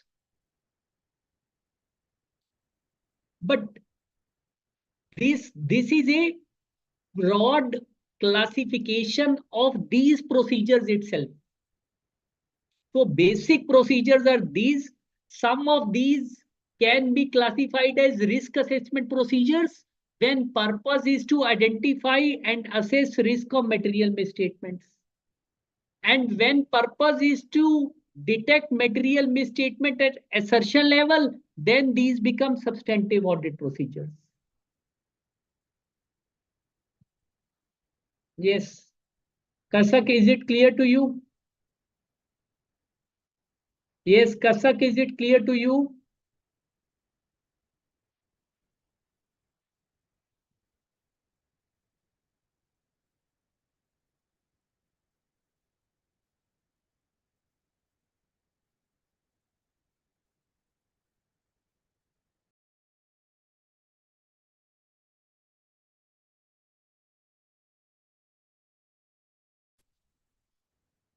Sir,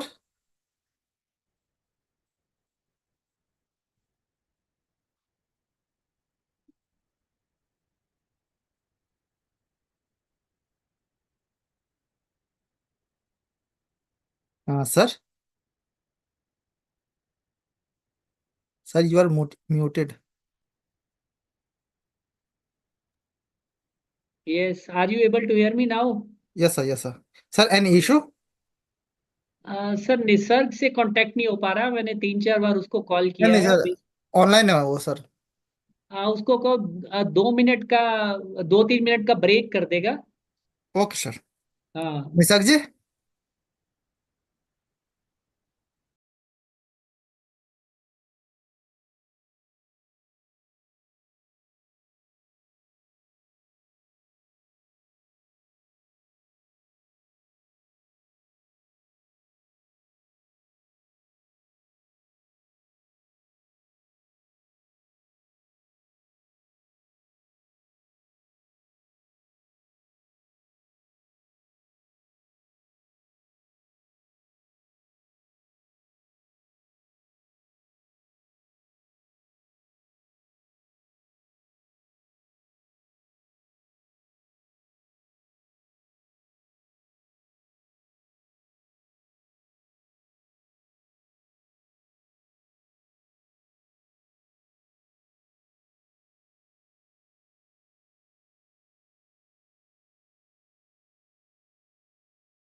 Yes, yes. Welcome back, students.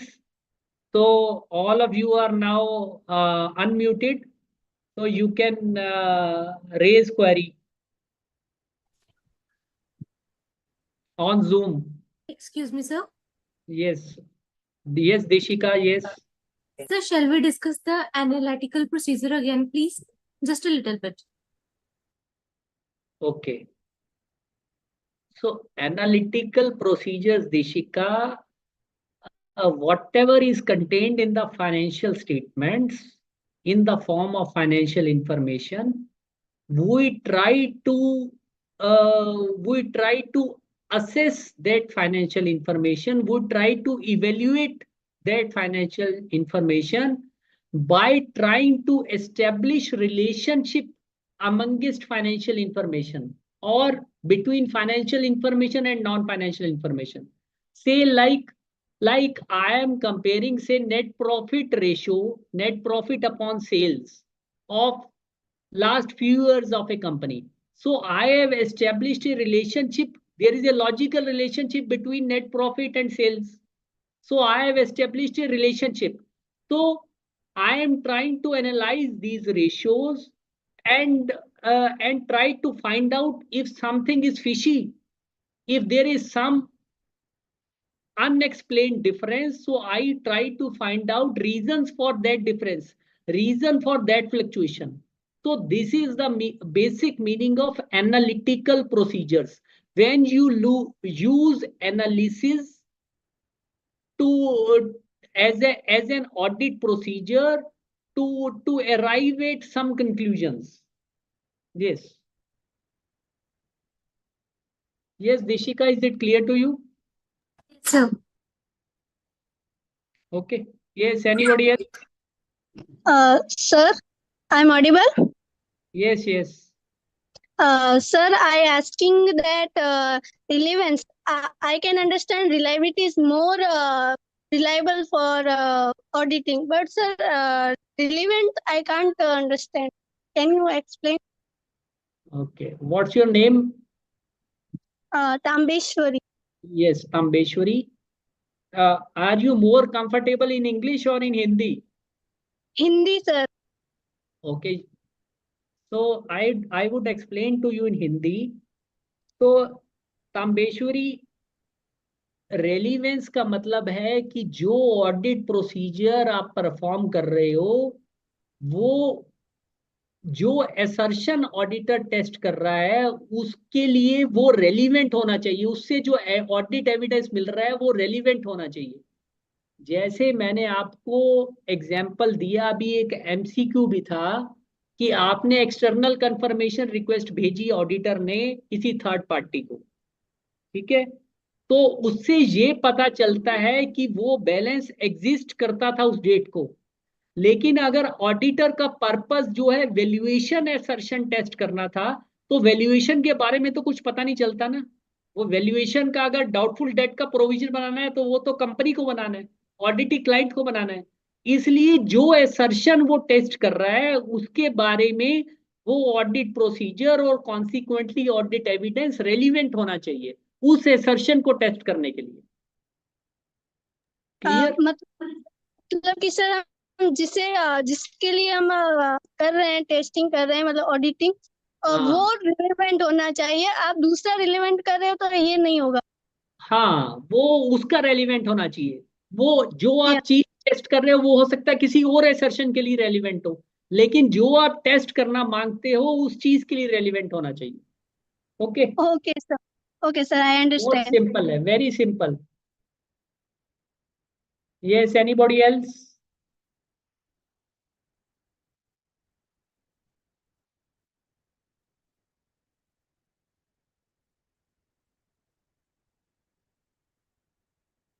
Yes, anybody else who wants to interact on Zoom? Otherwise, we'll be shifting to next topic. We'll be starting next topic because we still have half an hour left. Yes, Manvi. Good evening, sir. Yes, good evening, Manvi. Sir, what is the difference between inspection and observation? Yes. So, Manvi, I've already explained, again explain. Inspection means examining some document or some asset. Like, like you go through books of accounts, so you are inspecting. You are going through some document, some piece of paper. You understand what is written in it, you are inspecting. Okay. Observing means you are seeing some process or procedure which is performed by somebody else. It is not a piece of paper or asset you are looking at.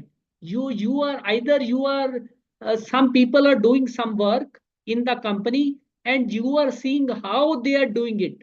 So you are observing them. You are not inspecting them. Yes, clear? Okay, sir. Yes, Arup, yes. Yes, Arup Biswas. Nothing, sir. Nothing, sir. Okay, okay. Hello. Yes. So how can we say that the substantial analytical procedure determines the suitability of the substantial analytic procedure for the given assertions? So this topic, Deshika, you are asking, na? Yes, sir. Yes, Deshika, this topic, it would come again in detail in essay 520. So you keep it for that time. It falls within this chapter. So all Sure, your sir. doubts would be resolved there when we'll come to this topic. Because if I start, then it would go out of context. Okay. Sir. Okay. Yes. Anybody else?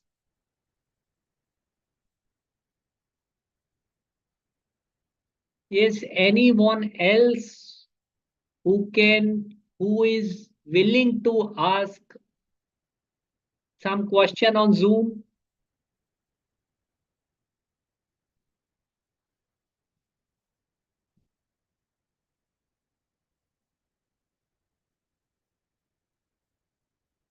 Probably no. So Nisarga आप mute कर दीजिए जरा.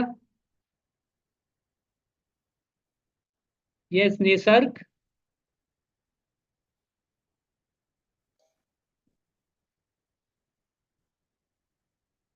Yes, Nisarga, are you able to hear me?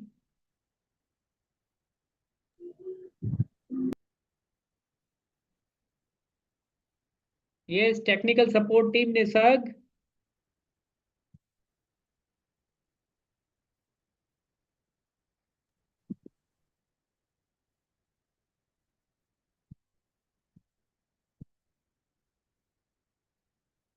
Yes, Nisarga, आप mute कर दीजिए.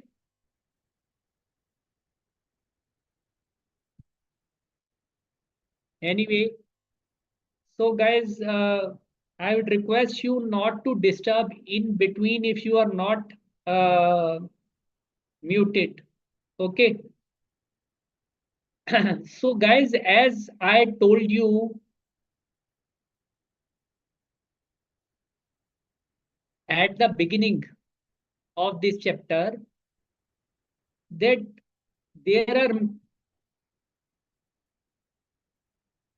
many standards on auditing which form part of this chapter. So one is SA 500, which you have learned, like SA 500 contained all these things: meaning of audit evidence, sufficient appropriate audit evidence. So all these things form part of SA 500. Okay. Now there is another SA 501. The name of the essay is Audit Evidence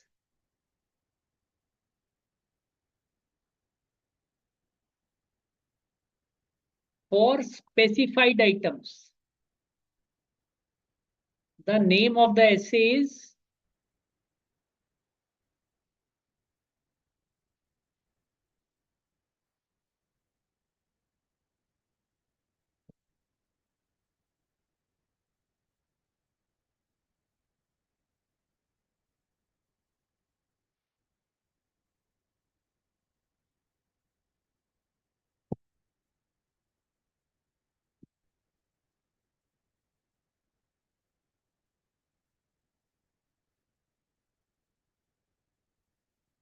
Yes.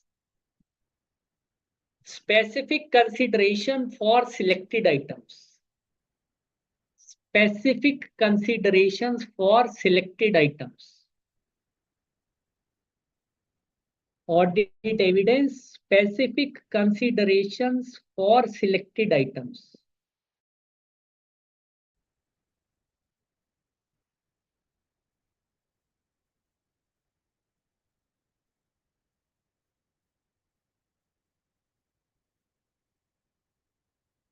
Now, this essay deals with audit evidence pertaining to three things. One is inventories. Another is litigation and claims involving the entity.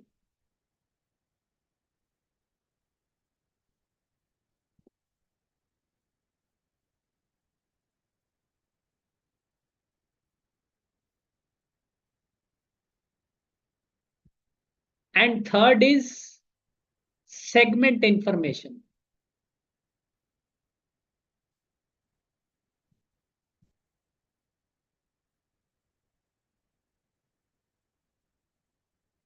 Now we shall learn these things one by one. Okay.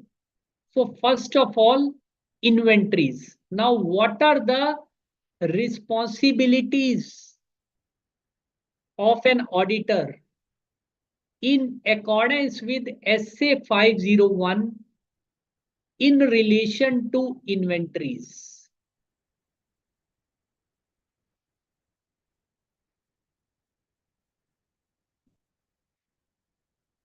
Now remember guys, we are talking about SA 501 and this inventory portion, this inventory part is indeed one of the, you can say, important topics. So if you want to categorize some topics as A, B, and C, then inventories topic is one of the important topics. So very often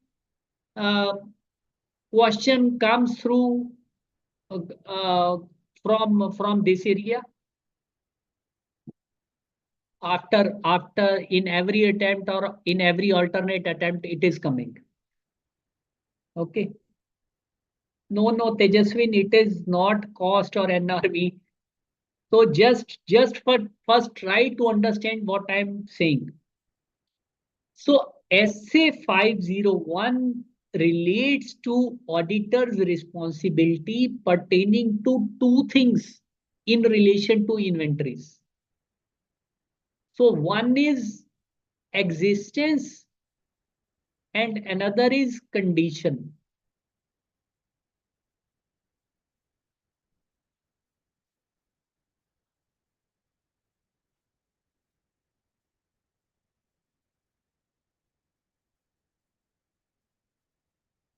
So guys, while doing this essay, remember these two words. These are the two pillars. These are the foundations of this essay as far as inventory part is concerned. Existence and condition. So SA 501 states that whenever inventories are material in financial statements, the auditor shall obtain sufficient appropriate audit evidence. In relation to what? In relation to existence and condition of inventories. In relation to existence and condition of inventories. Now, do I need to explain to you guys what does the term existence and condition mean, or you understand?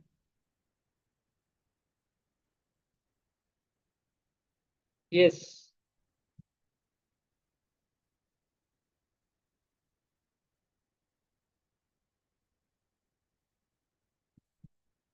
Yes, guys, you can send your response on mail. you understand clearly what does the term existence and condition of inventory mean? Or do I need to explain it to you? Tejaswin, I've repeated it twice. So existence basically means that inventories in fact do exist, that these are present. And condition means what is their condition, like whether there are any slow moving items, whether there are any dead stocks, whether there are any damaged items. So SA 501 in its first part in relation to inventories casts responsibilities upon the auditor to obtain sufficient appropriate audit evidence in relation to existence and condition of inventories. So the auditor's responsibility as far as SA 501 is concerned relates to existence and condition of inventories.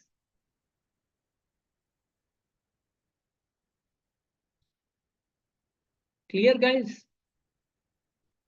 So SA 501 begins with the words that whenever where inventories are material in financial statements, that then unless impracticable, the auditor has to obtain sufficient appropriate audit evidence in relation to existence and condition of inventories. By doing what? By doing these things. Number one, you can say A. We shall make two headings A. There are 4 points in A and there is 1 point in B. Okay. By evaluating management's instructions.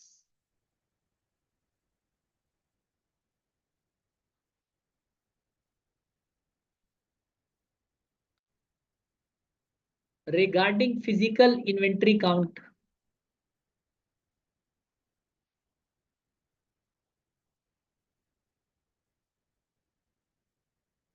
By observing management's count procedures.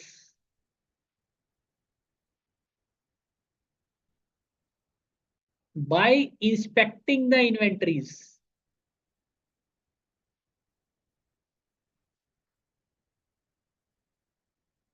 And by performing the test counts.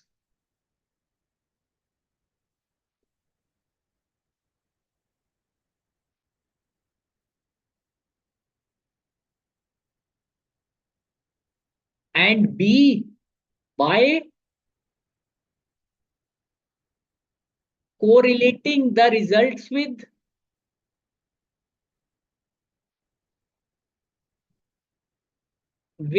above attendance at inventory count.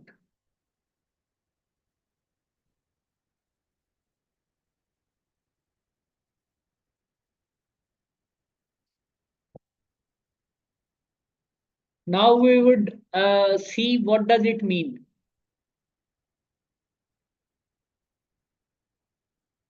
So whenever inventory is material to financial statements, the auditor shall obtain sufficient appropriate audit evidence regarding the existence and condition of inventories. Auditor shall obtain sufficient appropriate audit evidence regarding the existence and condition of inventories by attendance at physical inventory counting, unless impracticable. So remember that auditor has to attend that physical inventory count unless it is impracticable. There is only one exception. Now, what is impracticable? We shall come it later on. Okay. So attendance at physical inventory counting means it has to be done by performing following audit procedures. Number one, evaluating management's instructions for physical inventory counting. Now, what does this mean? Now, whenever inventory is being counted, the management would be issuing its instructions to its staff, like how you have to count the inventories, how the inventory is stored, how you have to uh, mark your results, who would be responsible for counting. So all these things are part of management's instructions and procedures for recording the count results. So again, guys, one thing keep in your mind fundamentally clear that physical verification of inventory is primary responsibility of management. Always remember this. Auditor comes in picture later on. Primary job, primary responsibility to carry out a physical inventory verification process is that of management. So the auditor has to perform the procedures to obtain sufficient appropriate audit evidence regarding existence and condition of inventories by first, he shall evaluate the instructions of management, that how you plan to carry out this exercise. So obviously this is the basic and foremost thing. Before you attend some process being carried out by others, then you need to first have some sort of instructions. What are the instructions for doing this exercise? Then you will be able to know something. Isn't it logical?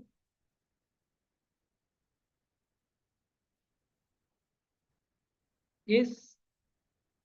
And second step is observe the performance of management's count procedures. Now, this is again linked to the fundamental concept that physical verification of inventories is the primary responsibility of management. So the physical count is being carried out by the management. So what you are doing there as an auditor, you are observing management's count procedures. You are observing how they are counting it. Okay. And third is you are also responsible for inspecting the inventories. You see, like you open up some box and see the goods, whether these are the same goods which are being counted and the results of which are being recorded. Okay. And perform test counts and do some test checking of few boxes, of few bales, of few units. Okay. And perform audit procedures over entities' inventory records and verify entities' inventory records to determine that they reflect the inventory count results. Say X item, say T-shirts are appearing in the stocks of the company. So you would see whether the T-shirts which are there as at the date of financial statements, which you were witness to being counted, the same number is being reflected in the inventory records. So this is, guys, this is the fundamental of the of this essay 501. So always remember that auditor has to obtain sufficient appropriate audit evidence relating to existence and condition of inventories under SA 501. Now we are talking about SA 501. Under SA 501, his responsibility is to obtain sufficient appropriate audit evidence regarding existence and condition of inventories by doing what? By attending physical inventory count unless impracticable.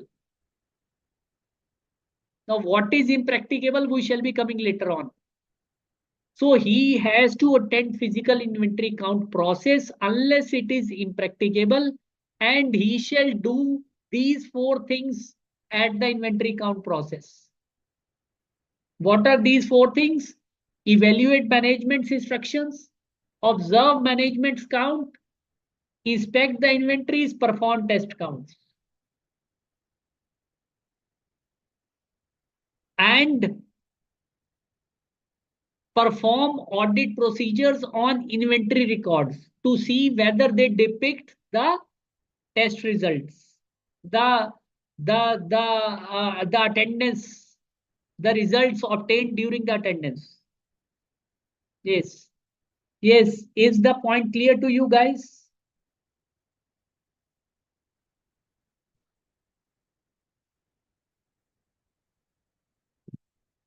Yes, students.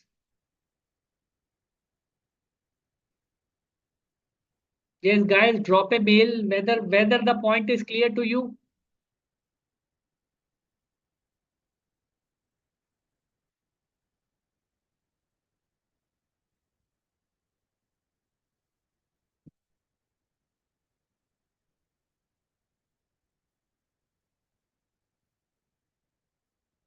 Yes.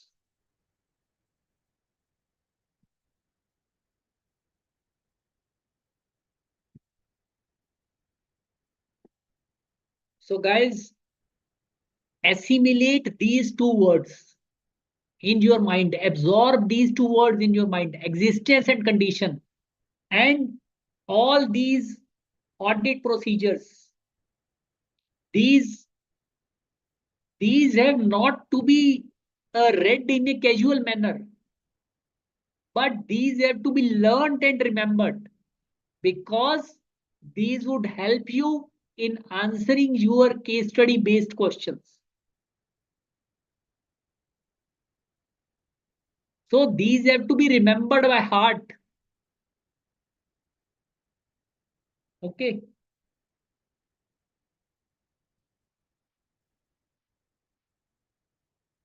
So the remaining part of this we shall be doing day after tomorrow, guys. So we shall be completing this essay 501 and probably another essay also.